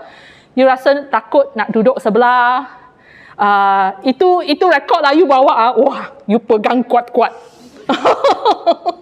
Macam itu kertas you nak koyakkan.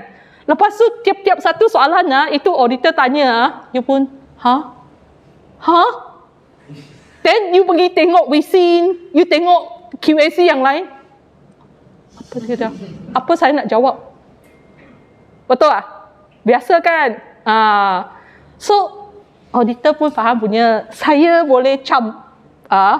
So, that's why kadang-kadang bila kesian jugalah kat you orang. Orang yang masuk, takut, tak tahu macam mana nak jawab. Dan kadang-kadang kita kesian, kita lepaskan you lah. Lepas tu, tengok Wisin. Wisin, tadi saya nak rekod ini. You pergi minta dari dia. So, selalunya Wisin ataupun siapa yang the first level punya auditee yang selalu kena lah. Okay? Sebab apa yang kita nak check adalah you punya management system compliance. You punya PDCA. So, bila you start buat itu sistem, that's why you ada semua SOP. Sebab nak standardization lah. Kalau tak ada SOP. SOP yang paling simple. Macam mana you orang boleh minta cuti? Cuti sakit ke, emergency leave ke, ataupun you punya entitlement untuk annual leave. Mesti kena ada procedure punya. Kalau tak, then macam mana bos nak control? Hari ni production mungkin perlu 50 orang, tapi 10 orang hilang. 3 cuti sakit, 5 cuti emergency. Lagi 2 orang kata adalah hal cuti lain. So tiba-tiba mana nak pergi cari itu 10 orang? Suruh you punya admin staff turun bawah buat production tak boleh mah. Betul tak? You bukan Aeon Aeon punya protokol you kerja office ke, kerja itu retail outlet ke, kerja store ke, semua kena pergi tahu tekan itu cashier punya machine Sebab bila dia ada Aeon Day ke ataupun ada sales ini semua orang kena keluar. Kena take the shift. Tapi kat production not everyone can do the machine setting So you need a protocol to control itu attendees. Itu salah satu contoh. Another thing is inside your production. Contohnya you punya CCP setting. Apa produk fried pada temperature apa? Semua you ada set kan? Masa startup you akan check itu fryer temperature kan? You akan buat pre-startup check kan? Kalau ini tak ada protokol then boleh orang suka-suka pergi tekan Dan macam mana nak tengok itu warna. Oh, hari ni itu warna kuning, brown tak cantik. Saya naik sikit itu temperature. Oh, terlalu hitam. Tak boleh, saya turun sikit itu temperature. So, kalau tiap-tiap hari macam ni, you punya quality of that product akan inconsistent. So, prosedur yang lain yang masih sama. Everything we need a procedure supaya bukan itu prosedur diadakan untuk menyusahkan kamu. Tapi kami kat sini semua pun nak work-life balance, betul tak? You datang kerja, you nak happy-happy datang kerja, happy-happy pukul 6, clock out, balik, jemput girlfriend, jemput boyfriend, makan dengan anak. Tak nak pukul 8 malam ada orang call. Datang balik kat kilang. Ada hal lah. You tak nak macam tu kan? So, itu SOP, kalau dia lengkap, it will become whoever that take over your job after you punya shift, supaya dia tahu apa nak buat. Sama juga, you akan kasih itu SOP pada you punya security guard. Supaya dia tahu, kalau waktu malam ada apa-apa, dia tahu siapa nak call. Kalau tak, dia akan call saja sesiapa yang dia kenal. So, you tak nak perkara macam tu kan? That's why all the planning is all about your SOP. You punya set of SOP, depending on how many product you ada, berapa banyak you perlu, that is the size of your SOP. Kalau sini you orang cakap dengan Wendy, Wendy, kita sini sudah kerja kat sini 20 tahun. Tutup mata pun tahu macam mana nak jalan masuk production punya. Boleh ah? Tutup mata pun tahu mana putang nak tekan. Dan you tak perlu SOP tu. Standard tak kata mesti kena ada SOP Tapi kalau you tak boleh ikut, kalau orang A dengan orang B, orang C, orang D tak boleh ikut benda yang sama, itu SOP kena keluar. It's simple macam tu saja. Itu adalah expectation of the standard. Okay? So, kalau you nak complain, Wendy banyaklah SOP, tiap-tiap bulan tukarlah. Sebab you punya orang tak boleh ikut mah. Tak boleh ikut, you tiap-tiap bulan tukar lah. Kalau boleh ikut, then you tak ada masalah lah. Okay? Lepas tu you sudah ada itu SOP, you nak implement. Implement ikut you punya SOP. Auditor masuk pun tengok you punya SOP. Kadang-kadang you punya SOP tulis terlalu jelas. Contohnya macam mana? Untuk operate mesin ni, step 1 kita akan buat pre-startup check. Pre-startup check ikut itu checklist dokumen 1, 2, 3, 4. Lepas pre-startup check dalam masa 30 minit, operator akan start up itu mesin. Tunggu 15 minit, operator akan check itu temperature. Itu temperature check, dia kena ambil sampel oil. Lepas tu dia guna thermocouple untuk check. Dia kena rekod dalam borang apa. Lepas tu bila temperature sudah stable, setiap 15 minit dia kena ambil rekod lagi. Sangat detail kan? Sekali dengan itu timing kan? So, masa audit, dan you ingat auditor akan buat apa? I duduk situ, time you lah. You kata SOP kata dalam masa 30 minit lah, dia start itu mesin punya. Sekarang saya sudah tunggu 40 minit lah, kenapa itu mesin belum start?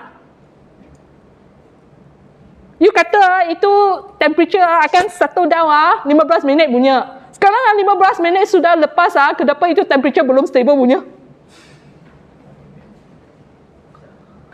Itu yang buat you orang pening kan? Alah, macam mana nak jawab Dia tiap-tiap satu pun ada soalan punya. That's why, bila you buat SOP, you kena pandai-pandai. Kalau you tak pandai nak buat itu SOP, itulah masalah. Lepas tu lagi satu, yang biasa you orang suka buat. Itu food safety team, SOP sudah buat. Tak kira itu SOP datang daripada you punya consultant mana satu lah. Ada consultant yang suka tulis panjang lebar punya.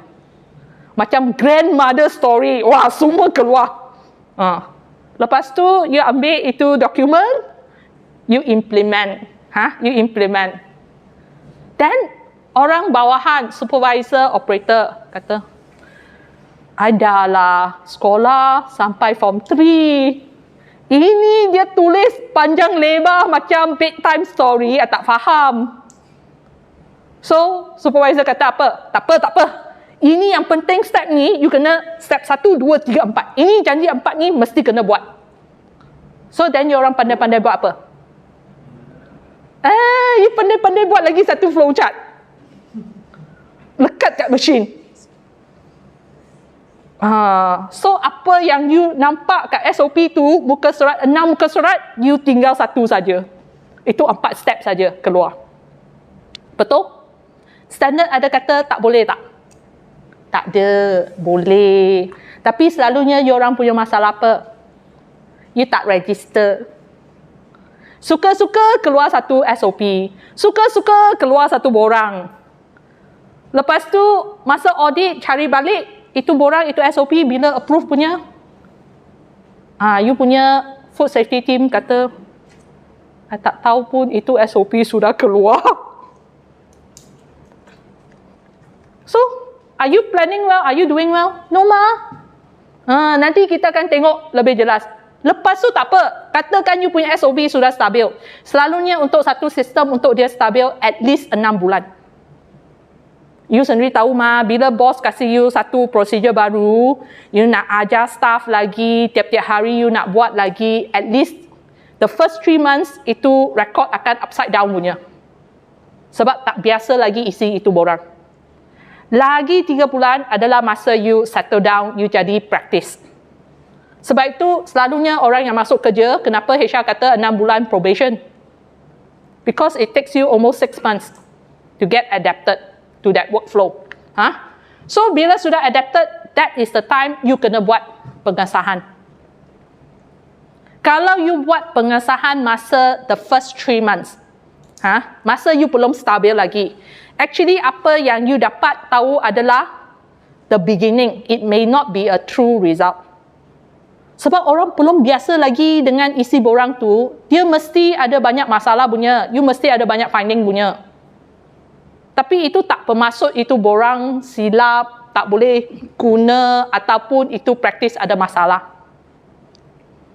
So, what I'm trying to say is, kalau tadi you cakap dengan saya, tiap-tiap bulan you tukar SOP, based on what you tukar itu SOP.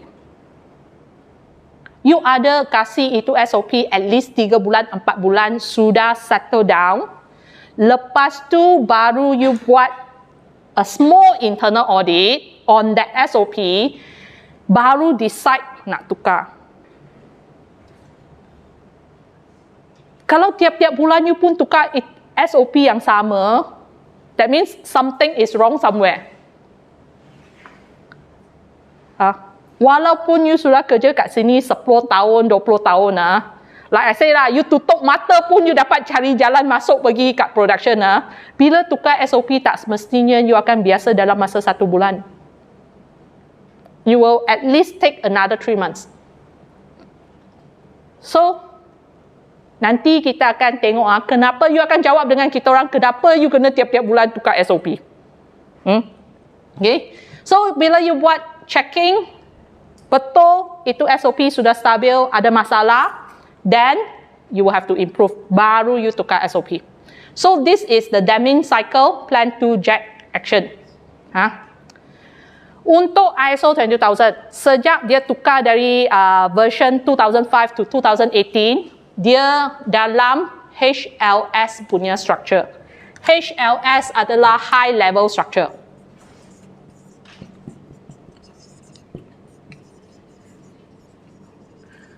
Kenapa dia tukar structure ni? Sebab ISO 2015 tukar dulu. Kalau you compare you punya ISO 9001 punya standard dengan sekarang 22000 yang baru, 10 clause ni exactly the same.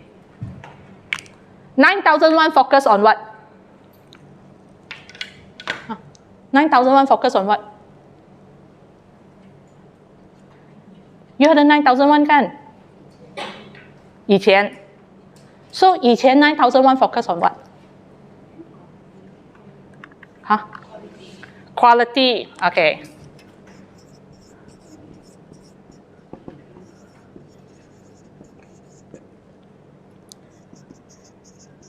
FSSC focus on what? Food safety.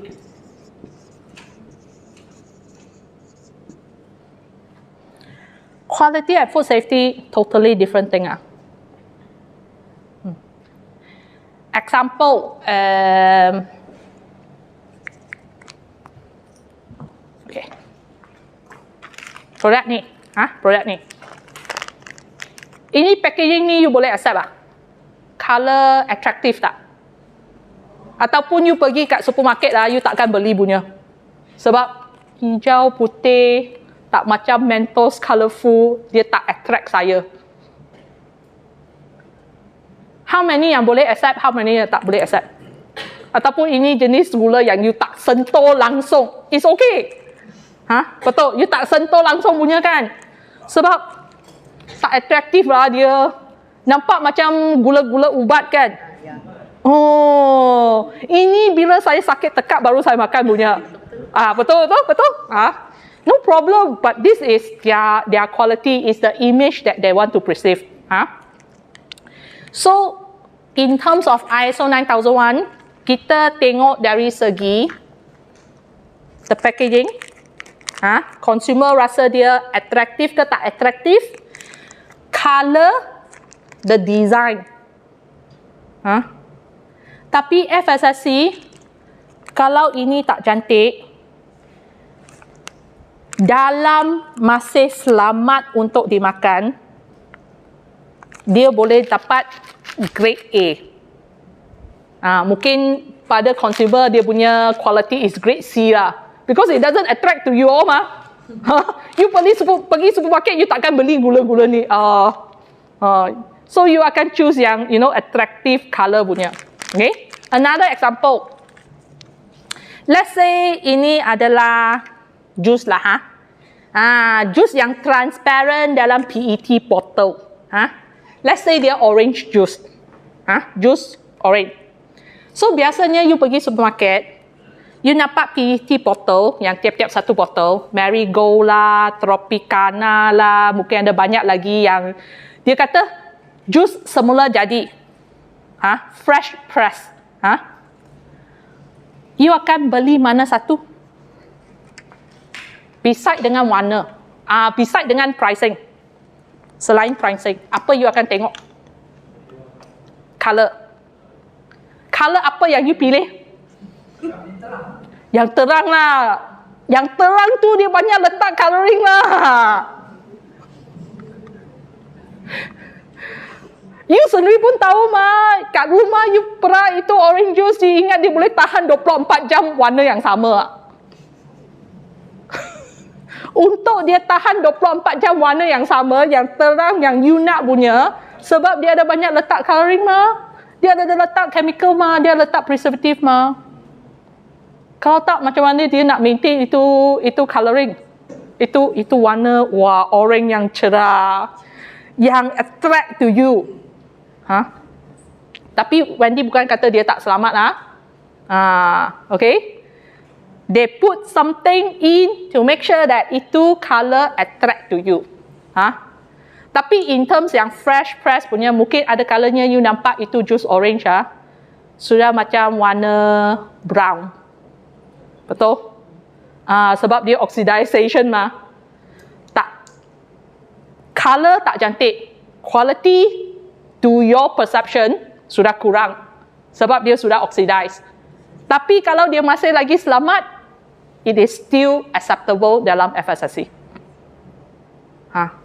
So, it's totally dua perspektif yang berlainan. For your product, kalau you dapat customer complaint, kata, you kata ada 20 gram, tapi tak sampai 20 gram. Komplain macam ni, masa audit FSSC, kita tak sentuh you. Quality issue mah. Kalau itu paket, let's say, buka ni.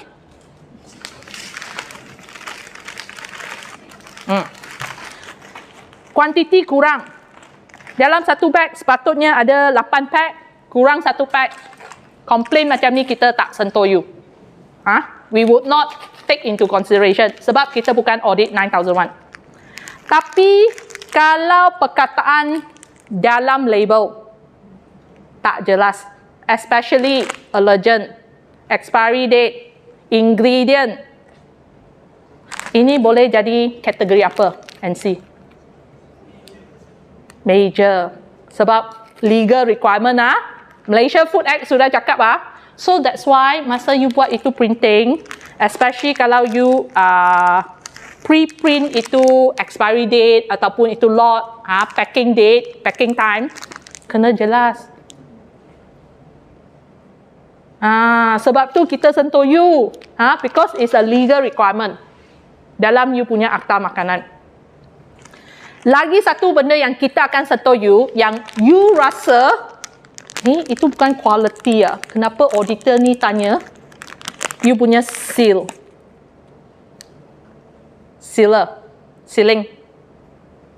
Kalau you punya packing machine tak dapat seal itu packing dengan sempurna, you punya produk akan selamat So kalau you dapat customer complain pasal sealing, pasal smear, information on label, itu adalah dalam kategori food safety. So jangan silap categorize you punya customer complaint. Ada complaint macam ni Kadang-kadang lagi satu jenis complaint yang ini boleh tahan berapa lama punya shelf life?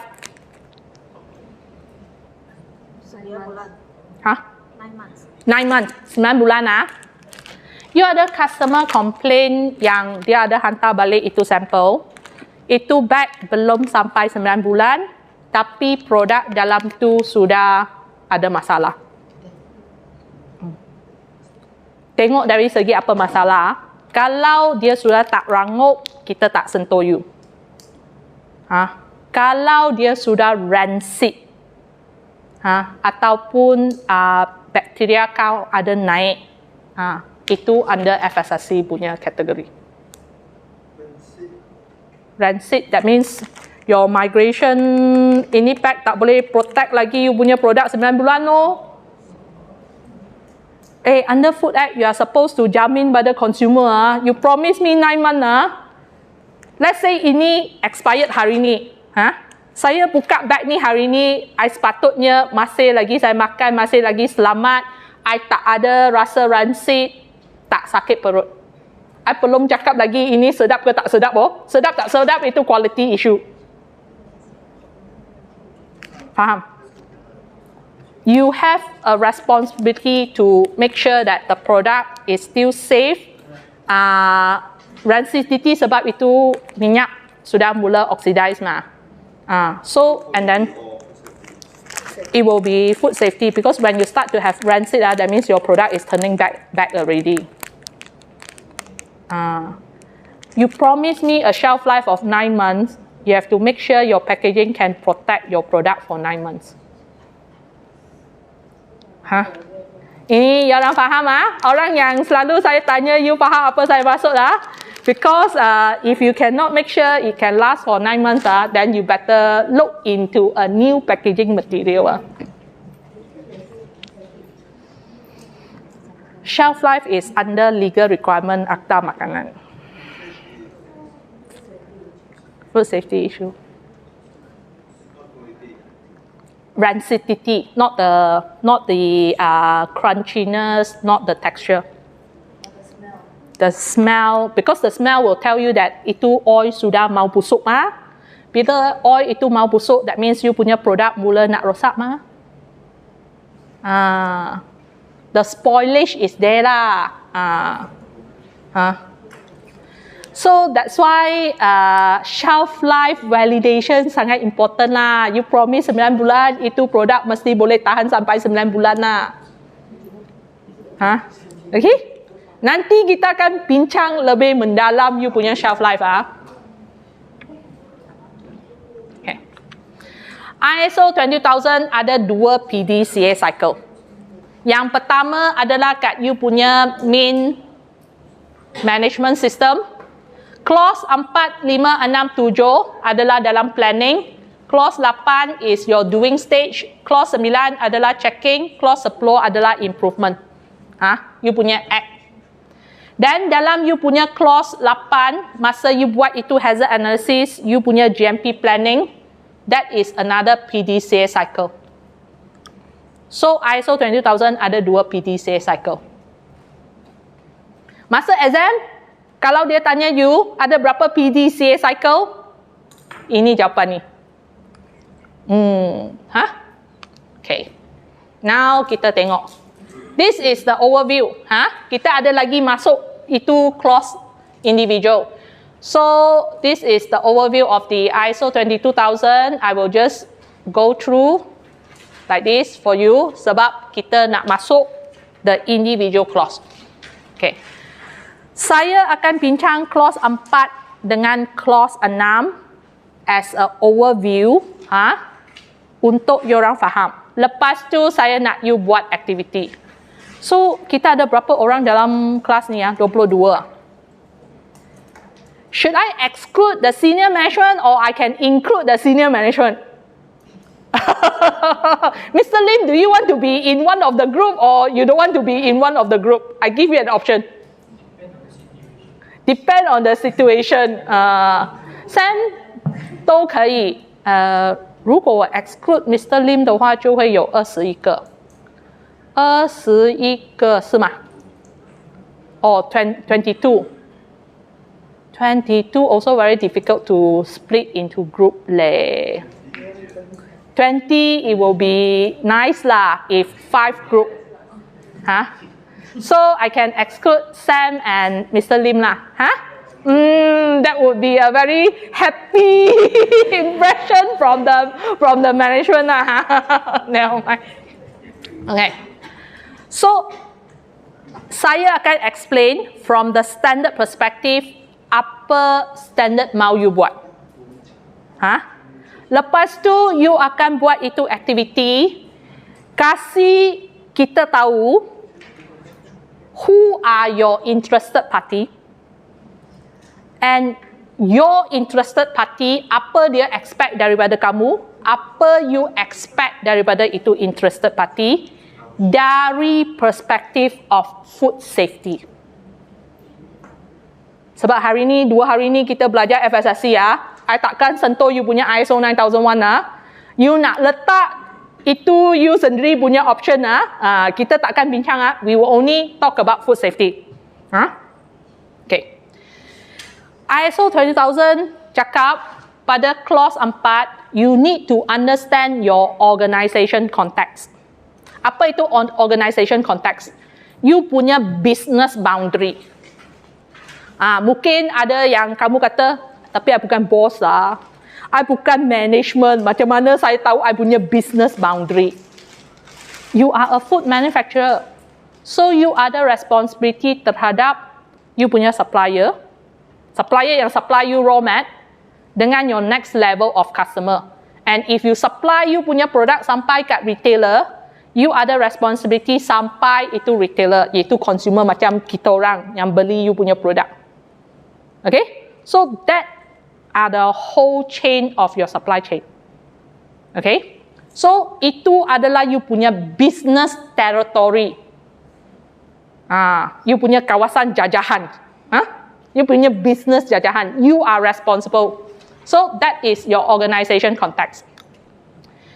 Untuk ISO kata, apa-apa sistem yang you implement, dia takkan berjaya kalau management ataupun itu business tak sustainable. Betul tak? You boleh buat apa-apa sijil, tapi at the end of the day tak ada duit. Customer tak ada. Siapa nak support lagi? So the business have to be sustainable. Boleh continue. Sebab tu, untuk jadikan itu business sustainable, you kena tahu who are your interested party. Dan you kena tahu diorang punya expectation dengan what is your expectation on them. Baru itu business relationship is sustainable mah. Okay? For 4.3 is on the scope, iaitu you punya responsibility level. So, untuk scope FSSC, mana you punya responsibility level start?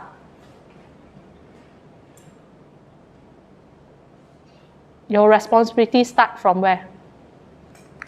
Purchasing, kan? You select you punya supplier.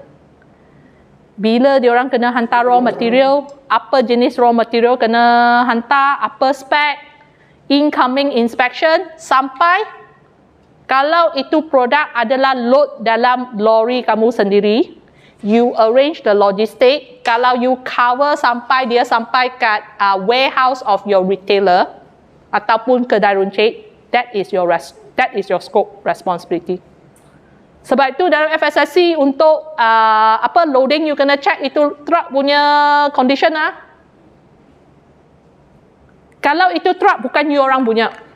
Contohnya sekarang you punya business tukar model lah ha. Bos kata, ayah leceh lah, saya nak arrange logistik, saya nak buat maintenance routine untuk lori. So sekarang saya nak change itu business model. You cakap dengan semua customer, you nak beli produk saya, you hantar lori sendiri. Oh, bagus. Kalau boleh lah. Kalau boleh lah, betul tak? So, Aeon, Lotus, diorang semua tiap-tiap hari hantar dia punya lori sendiri. Tunggu kat luar nak masuk angkat barang.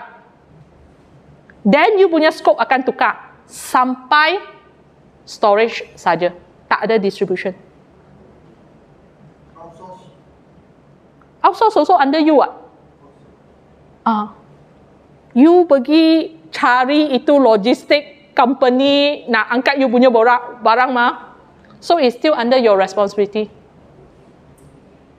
Okay? So that's why you punya scope sampai kat loading, delivery. Okay. Now, ada satu benda yang I tiap-tiap tahun masuk I tiap-tiap tahun tanya punya. Tapi itu jawapan tak jelas. You ada return product. Betul? Dari kedai runcit ke, dari mana-mana lah. So actually you punya responsibility bila stop sampai you punya customer punya store ataupun you kena cover diorang until itu produk nak expired.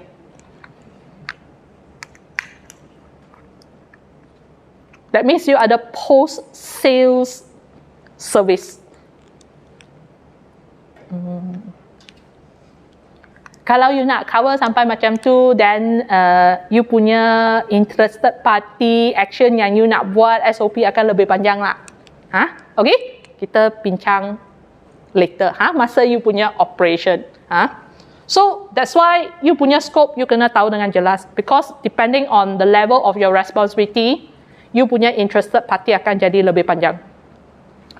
Contohnya, New Star is the only... Okay, maybe New Star is one of the biggest industry manufacturer here. You will have one more interested party. Siapa? The community. You are responsible to provide jobs around this area. So nak jadi market leader tak senang. So if let's say you are actually the biggest producer here, under ISO 9001, you still have to look into the expected community punya expectation. Because orang yang tinggal sekeliling kat sini akan expected you to provide more job offer. Better work-life balance. Apa produk yang you keluar, sampah yang you buang keluar takkan menjejaskan the environment because they are staying here. That is the expectation. And you expect from them is continuously you akan dapat pekerja.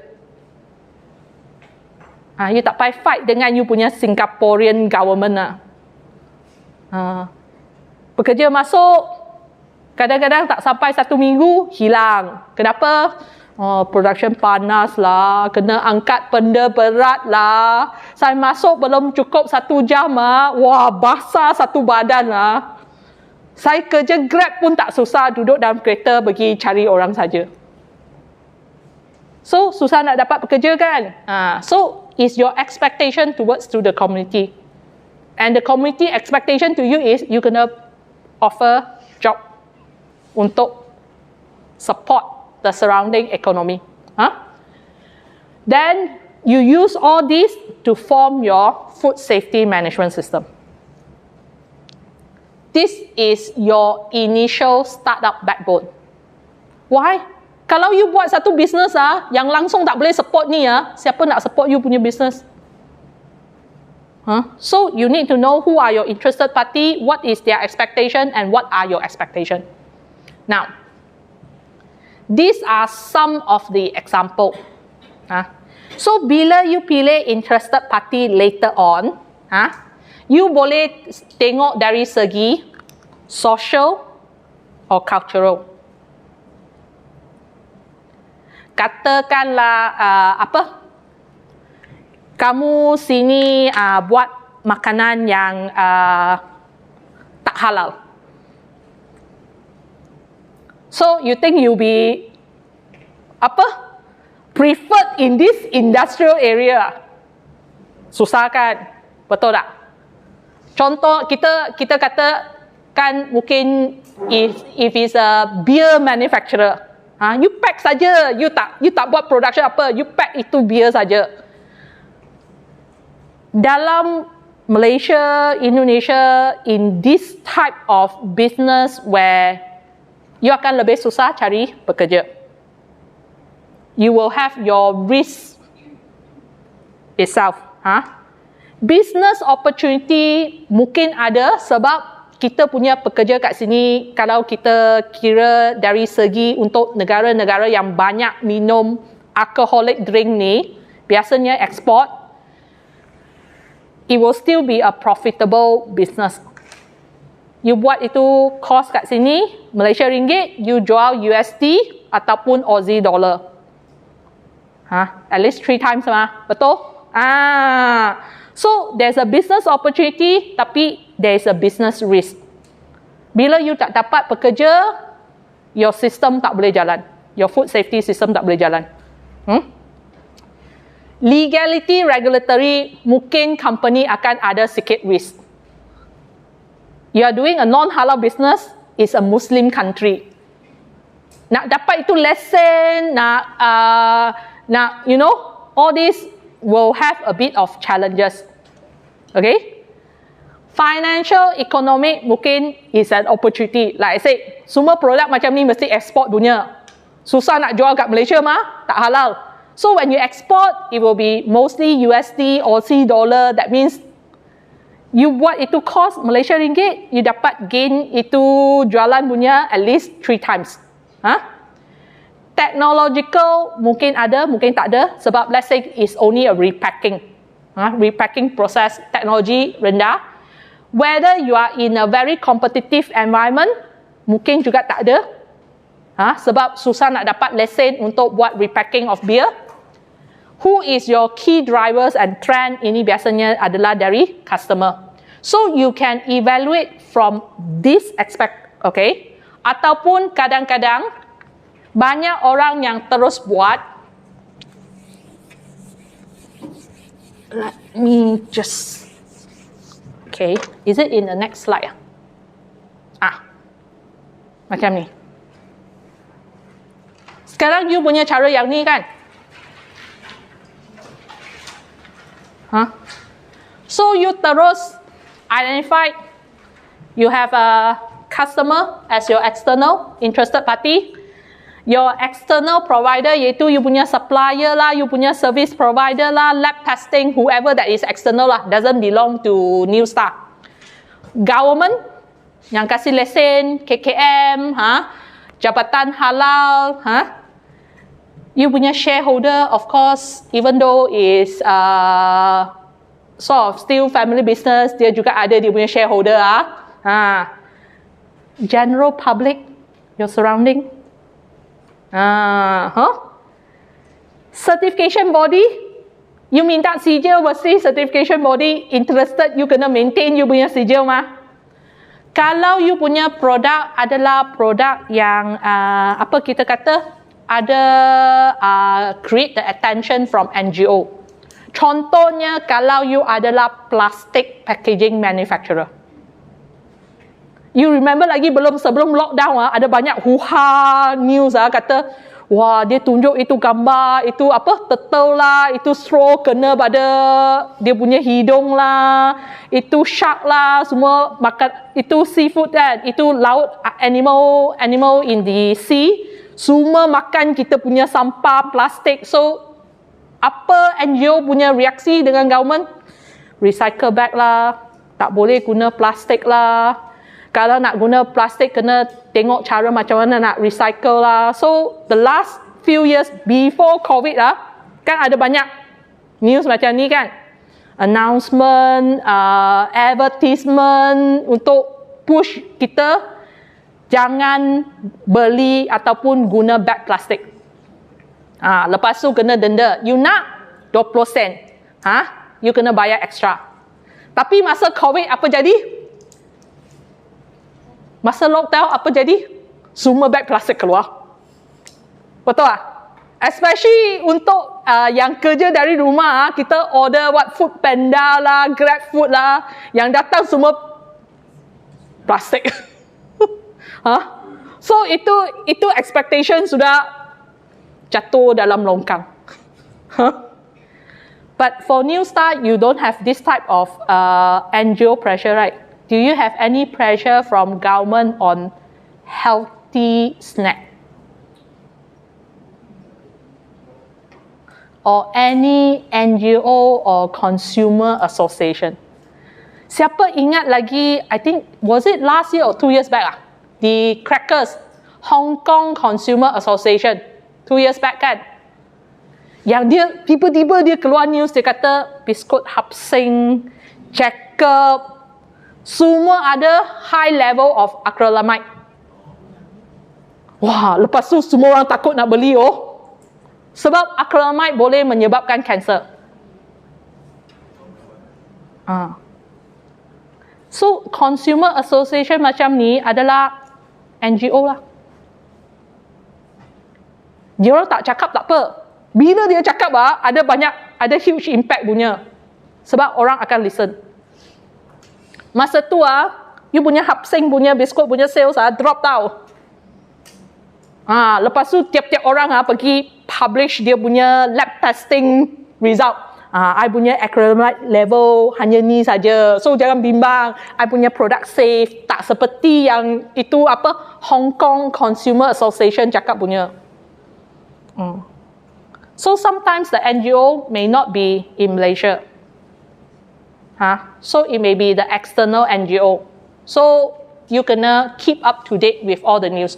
So you can do it this way ataupun you boleh buat ni. Tapi kebanyakan orang tak buat cara ni sebab the territory terlalu besar.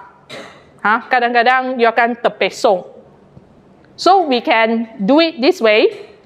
Dan dari golongan interested party, sini ada lagi satu. Employee. Hilang pekerja. Interested party dalaman. All of you are also one section of the interested party. What is your expectation to the company? Tak apa. You biarkan ini dua orang invisible. You nak cakap sekarang adalah you punya chance. So what is your expectation of the company?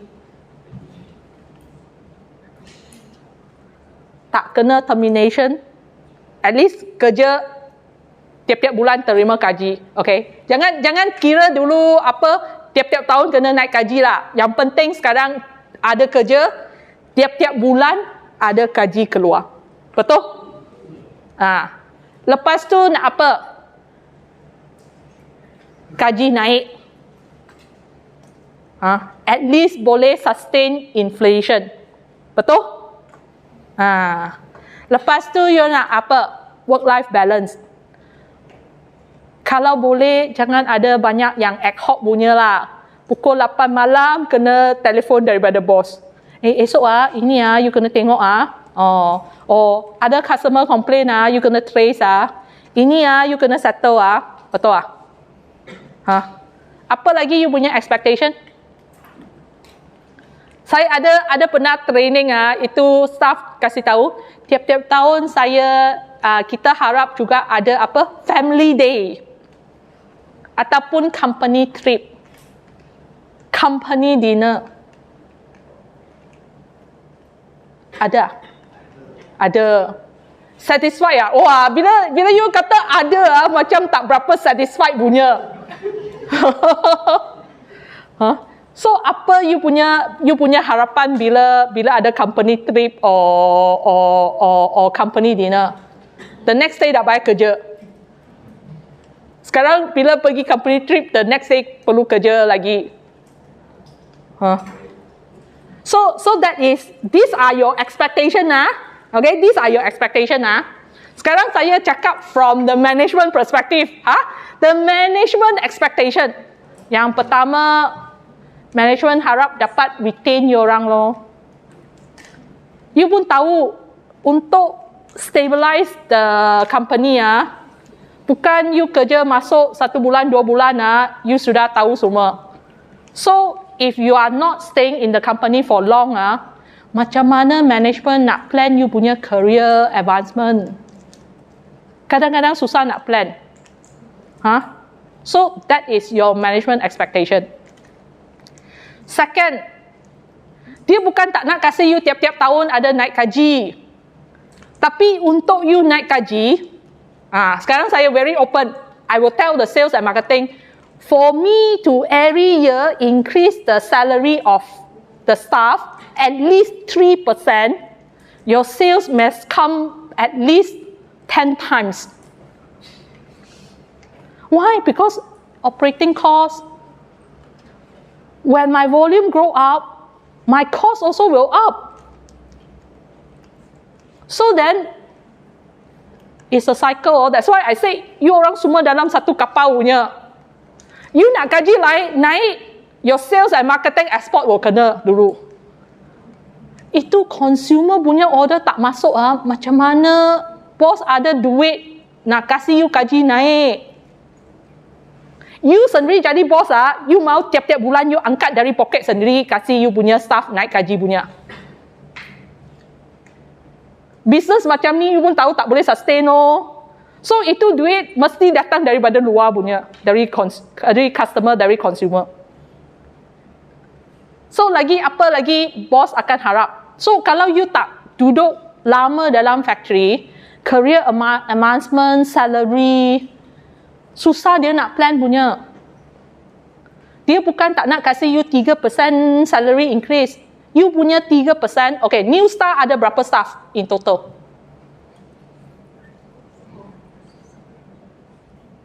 400. Satu orang gaji naik RM50 saja.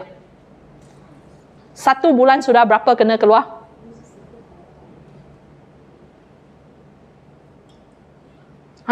Kira kalkulator tak apa.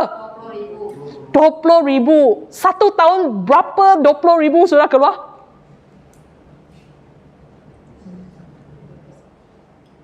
Hah? 240 140 kan?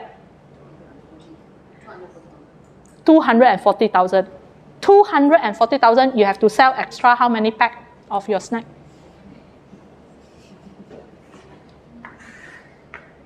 The export will know how to count one. So how many quantity need to sell to get that? We are only talking about 240 RM50 satu bulan naik, you orang tak? RM50 saya pergi kat kilang itu sebelah, dia naikkan gaji saya RM300 Betul tak? So, we are talking about RM50 increase. How many extra pack you have to sell? 200,000 over. Packet.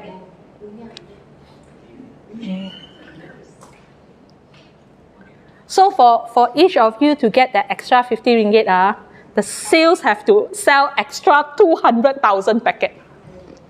Then when you want a 300 ringgit increase of salary, wah, itu sales pening dah.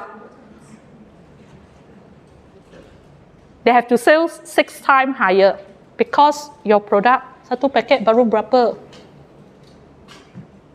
You are not selling avian water. Siapa tahu avian water?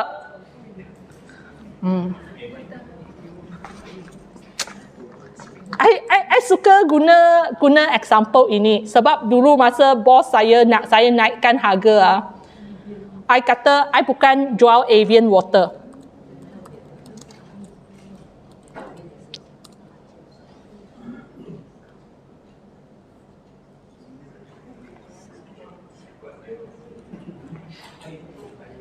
Dia air mineral saja tahu. You beli spritzer, you beli itu apa? RO water, mungkin satu botol 1.5 liter mungkin cost you RM1.50, RM2. Ini 1.5 liter will cost you at least RM10 punya tahu. Oh. Tapi ada berapa banyak orang boleh beli avian water, minum tiap-tiap hari punya, tak payah masak air. Sama juga ada berapa orang yang semua orang ada mampu beli Ferrari punya.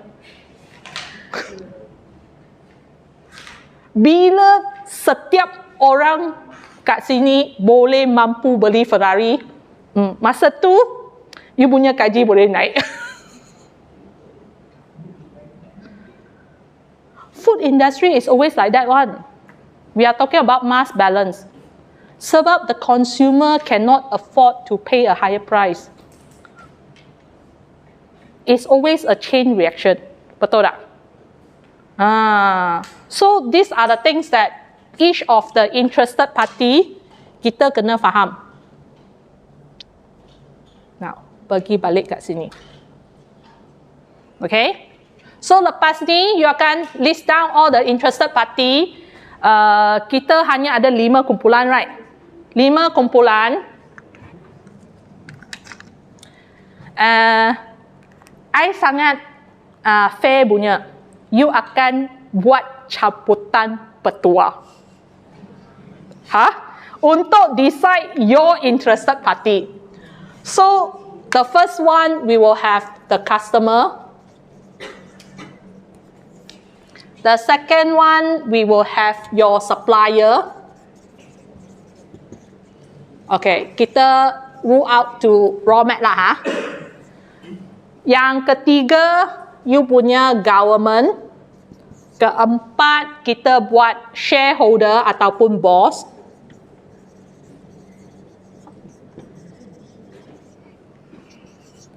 Kelima, kita ambil employee.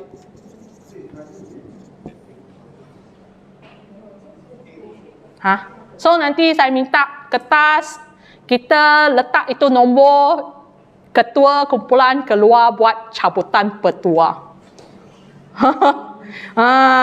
Okay. So apa yang you perlu buat adalah lepas you dapat itu cabutan petua mana satu interested party, you kena list out apa you punya expectation, New Star punya expectation terhadap the interested party dan apa interested party punya expectation terhadap New Star.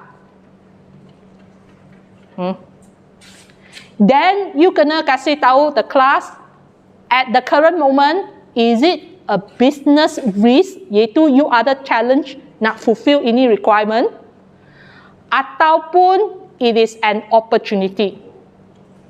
Sebab you sudah ada high standard untuk fulfill their expectation. Jadi you are a market leader in their expectation. If you are a market leader in their expectation, that is your business opportunity. Okay? Lepas tu, so you akan letak what is the expectation. If it is a business risk, saya nak you buat action plan. What are you going to do to mitigate itu risk? Who will do it? Which department?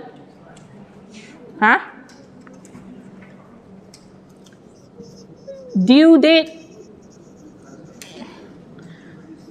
Macam mana monitor?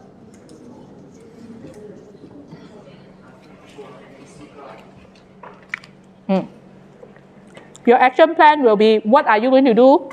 Which department going to lead? How long you will get the result?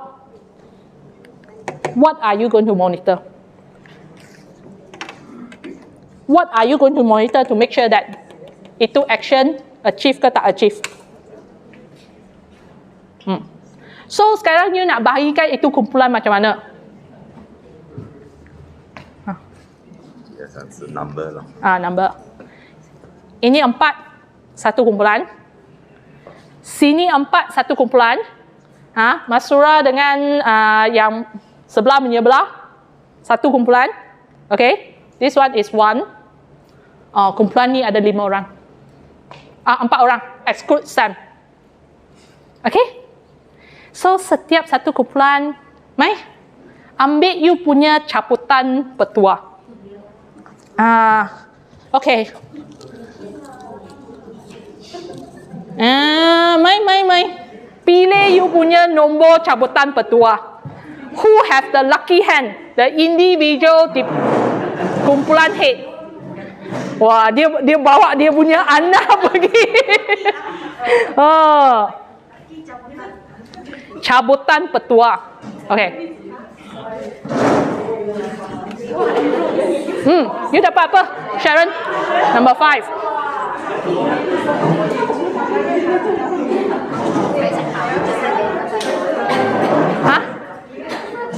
Syafi, you dapat apa? Nombor 3. Betul ah? Lepas tu, Wisin, you nombor 4 lah.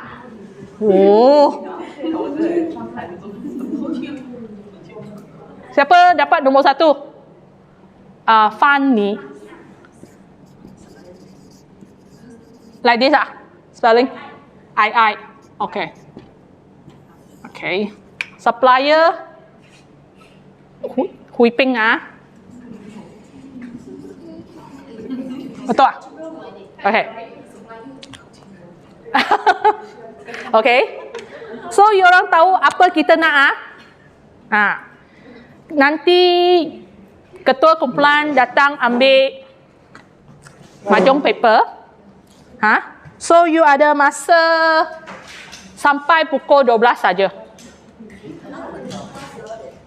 到12点啦。你今天要几点回家？Ya lah, saya lupa nak tanya. Hari ni you orang nak balik pukul berapa? Pukul 6, pukul 7. Wah, terus reaksi datang. So, you punya habis kerja punya time adalah pukul berapa? 6. 6 Boleh? 6. Wah, bukan schedule pukul 5 meh. Sekarang sudah negotiate. Okay. Kita cuba 5:30. So, I kasih you orang setengah jam untuk answer you punya email lah, apa-apa untuk hari ni. 3 hari ni adalah masa you orang adalah masa kita punya. Okay? Okay? So, you can gather in your group. Start discussion and write out. Kalau you ada apa-apa komen nak tukar benda, now is your chance lah,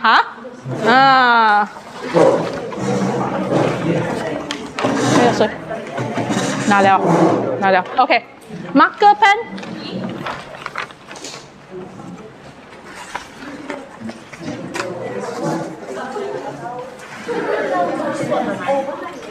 No. This one only. Kita jangan bagi itu sword ke pestle.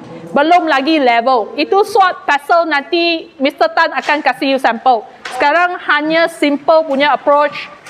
What you punya interested party, what is your expectation, what is their expectation to you, and kasih satu action plan.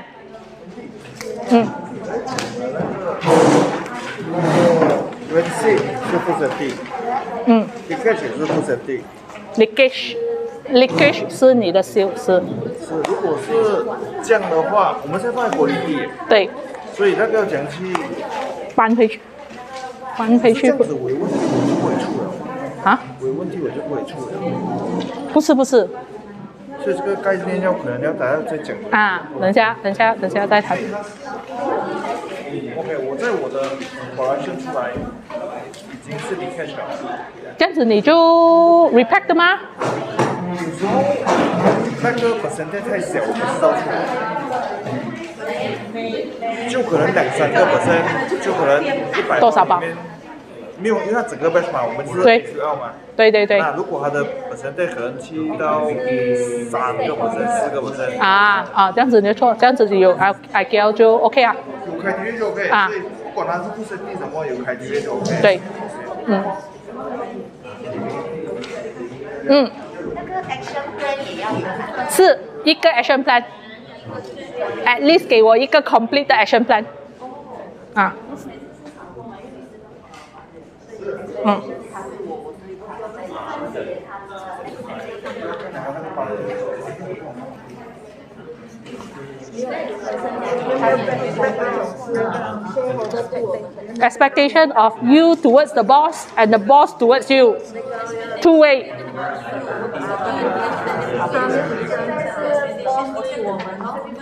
So kalau ini you susah sebab you ada banyak supplier mah. Dan you pilih satu jenis raw mat saja. Dan you punya alignment untuk pemikiran akan align. Betul tak? Sebab you ada seasoning, you ada flour, you mungkin ada oil, you pilih salah satu saja. Dan 你要 exclude 没有，你要 exclude， 你要做那个 risk assessment 去 exclude， 你不可以现在帮我 exclude 全部的。所以这个它是 fix 一定要跟着 fix 的。是6.0是6.0。之前以前都有的。没有几个吧？没这样 detail， 它是没有这样 detail。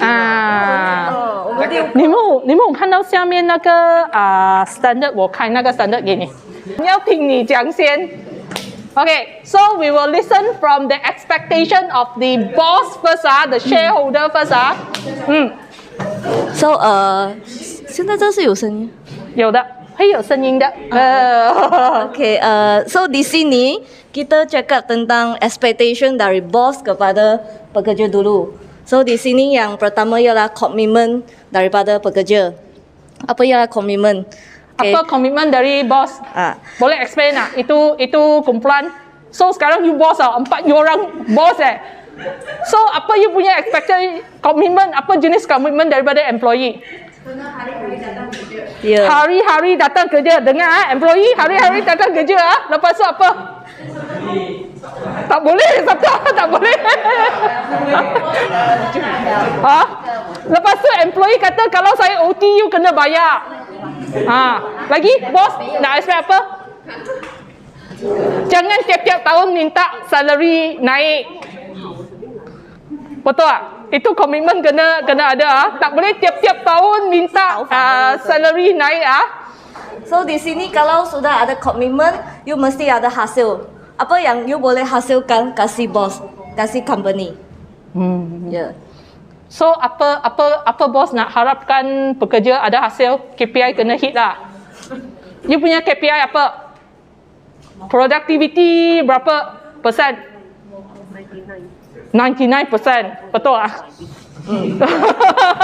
Bukan 100% lah. Output banyak-banyak. Tapi finding kurang. Okay, output banyak, customer complain kurang. Finding kurang. Okay. Dan employee? Seterusnya, apakah employee punya expectation terhadap bos? So yang pertama lah stable punya business. Kalau business stable, baru kita ada stable punya income. Kedua work life balance macam tadi Wendy yang terangkan lah. Habis bekerja pukul 6, semua balik pukul 6, tak ada orang overtime, tak perlu terima telefon daripada bos kata ada hal, tak perlu datang balik factory. Buat sekarang ni tak tahulah, I tak tahu berapa banyak kali you dapat achieve lah, tapi kita fikir dulu. So yang ketiga, career opportunity. So kita nak minta peluang, bos ada kasih kita peluang untuk diri naik pangkat sendiri ya. Nak naik pangkat. Okay, saya nak tanya you punya naik pangkat punya expectation. Kerja kat sini 1 tahun, 2 tahun sudah naik pangkat next level ke atau macam mana? Ataupun ini pun boleh cakap kita boleh belajar, dapat belajar peluang. Okay, so you nak rotate satu department ke satu department? Oh, tak nak. Oh, bila saya kata nak rotate tak nak.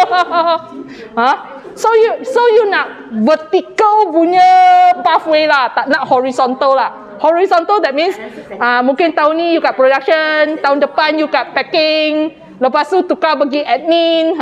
You nak horizontal, you nak naik pangkat jadi eventually manager lah. Betul? Yes or no? No, ada yang tak nak, ada yang nak, tak apa. Okay? Yang penting work-life balance lah. Tak payah ada fikir banyak-banyak. So, buat sekarang ni, new star. Stakeholder, boss. You rasa from here, yang kumpulan ni dia kata, dia tak ada risk, tak ada opportunity. Maksudnya, apa yang new star sekarang buat sudah cukup bagus. Ada pembangkang lah. Bila diam maksudnya ada pembangkang lah. Okay, thank you very much. You can sit down. My employee group, tolong kasih you punya pembangkang komen. Come. Right, faster. Come. Tadi bos kata tak ada pembangkang. Sekarang pembangkang datang. Oh, pembangkang. Okay. Kita terangkan tentang employee punya parts dalam interested party. Okay, first adalah expectation pekerja terhadap bos. Okay, pertama adalah work-life balance dari segi psychological dengan physical health. Ini sebenarnya apa-apa pun boleh link kepada yang tadi commitment from employee. Contohnya ini work-life balance. Kalau hari ini kita satu boleh tak payah OT apa semua itu memanglah. Tapi itu sebenarnya OT tu sebahagian kecil. Yang biasa besar punya adalah off day punya atau on leave punya masa kita pun tetap kena komitmen kepada company. Ini adalah satu dan ini adalah banyak efek pada psychological health. Sebenarnya. Oh, sepatutnya cuti tapi kena panggil balik jugalah. Ya. Okay. Kedua adalah continuous career development. Ini macam company boleh provide any training. Okay. Course untuk pekerja pergi dari segi soft skill pun soft ada. Skill, okay. Atau sebarang technical punya skill. Okay. Tentu. Okay, ketiga adalah welfare. Apa jenis welfare employee nak? Welfare. Macam welfare. Okay. Nak link kepada banyak tempat. Oh, medical benefit, foreign worker hostel. You orang pun bukan foreign workers wah. Tapi kenapa you punya foreign workers hostel kena tampak lebih cantik lagi ya? Ataupun you orang pun harap you boleh tinggal dalam hostel. Welfare sebenarnya boleh banyak dipertingkatkan lagi. Dari segi memang medical lah. Medical pun termasuk dental atau cermin mata. Cermin mata. Okay. Dental dengan cermin mata lah. Sebab sekarang you orang banyak tengok komputer. Okay. Vaksin semua yang diperlukan memang company akan bagi kita dari segi welfare. Dan keempat adalah transparency. Dan lebih jelas tentang polisi kita yang sedia ada dalam kilang. Contoh? Apa polisi yang selalu you orang tak jelas? Sebenarnya link kepada welfare juga. Okay, welfare punya polisi lah. Apa boleh claim, apa tak boleh claim. Ya. Okay. Lepas tu tentang cuti punya polisi, kadang Cuti pekerja punya pun tak polisi berapa lah. faham atau Okay. salary punya part. Okay, so kalau kita dah ada empat-empat ini, rasanya output pun boleh meningkat, kedatangan pun akan lebih baik loh. Oh, tiap-tiap hari boleh datang kerja lah. Satu Ahad panggil pun tak apalah. Sebab Okay. sebab pekerja sudah satisfied dengan bos mah. Okay. Ini ialah expectation bos terhadap pekerja. Satu adalah high retention rate. Okay. Pertama ada orang nak asyik tukar-tukar kerja. Okay. Kedua adalah etika kerja. Okay. Etika kerja ni melibatkan banyak, terutamanya dari segi food safety, sabotage dan tak boleh bagi tahu orang apa-apa yang PNC kepada orang lain. Okay. Yang ketiga adalah enthusiasm. Itu Melayu panggil apa? Semangat untuk bekerja. Semangat.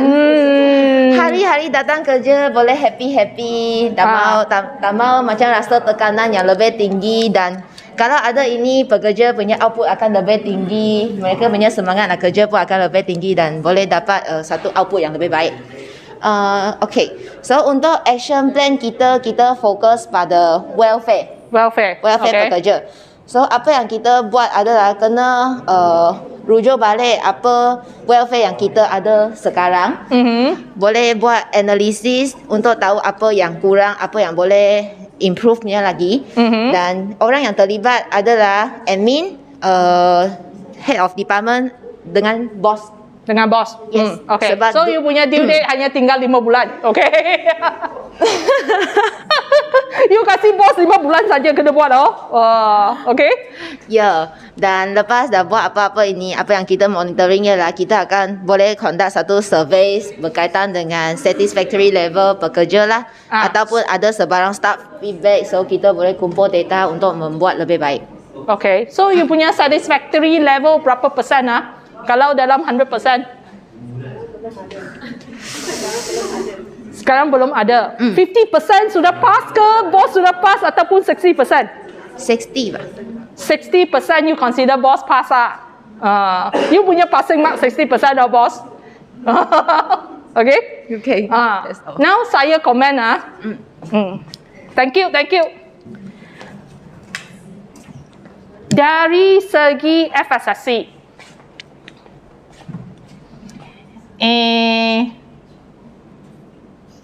ini mungkin saya boleh terima kalau you sekarang punya work-life balance boleh menyebabkan itu staff jadi gila, lepas tu sabotage you punya produk. Sebab it will always link back to food safety. Tapi kalau sekarang ini bukan adalah masalah, dan ini action plan kalau you nak lakukan pun dalam FSSC kita tak tengok. Not related to food safety mah.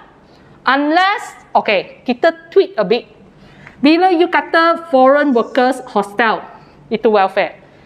Kalau you punya foreign workers punya hostel sekarang kotor, you tak ada orang pergi check, dia tandas yang sempurna pun tak ada, then apa you akan cause?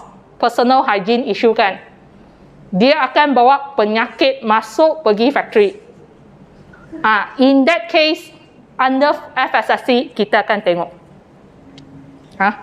So, what I'm trying to say is, whatever that you have identified here, you punya expectation, kalau you rasa, at the end of the day, management ada final decision to decide.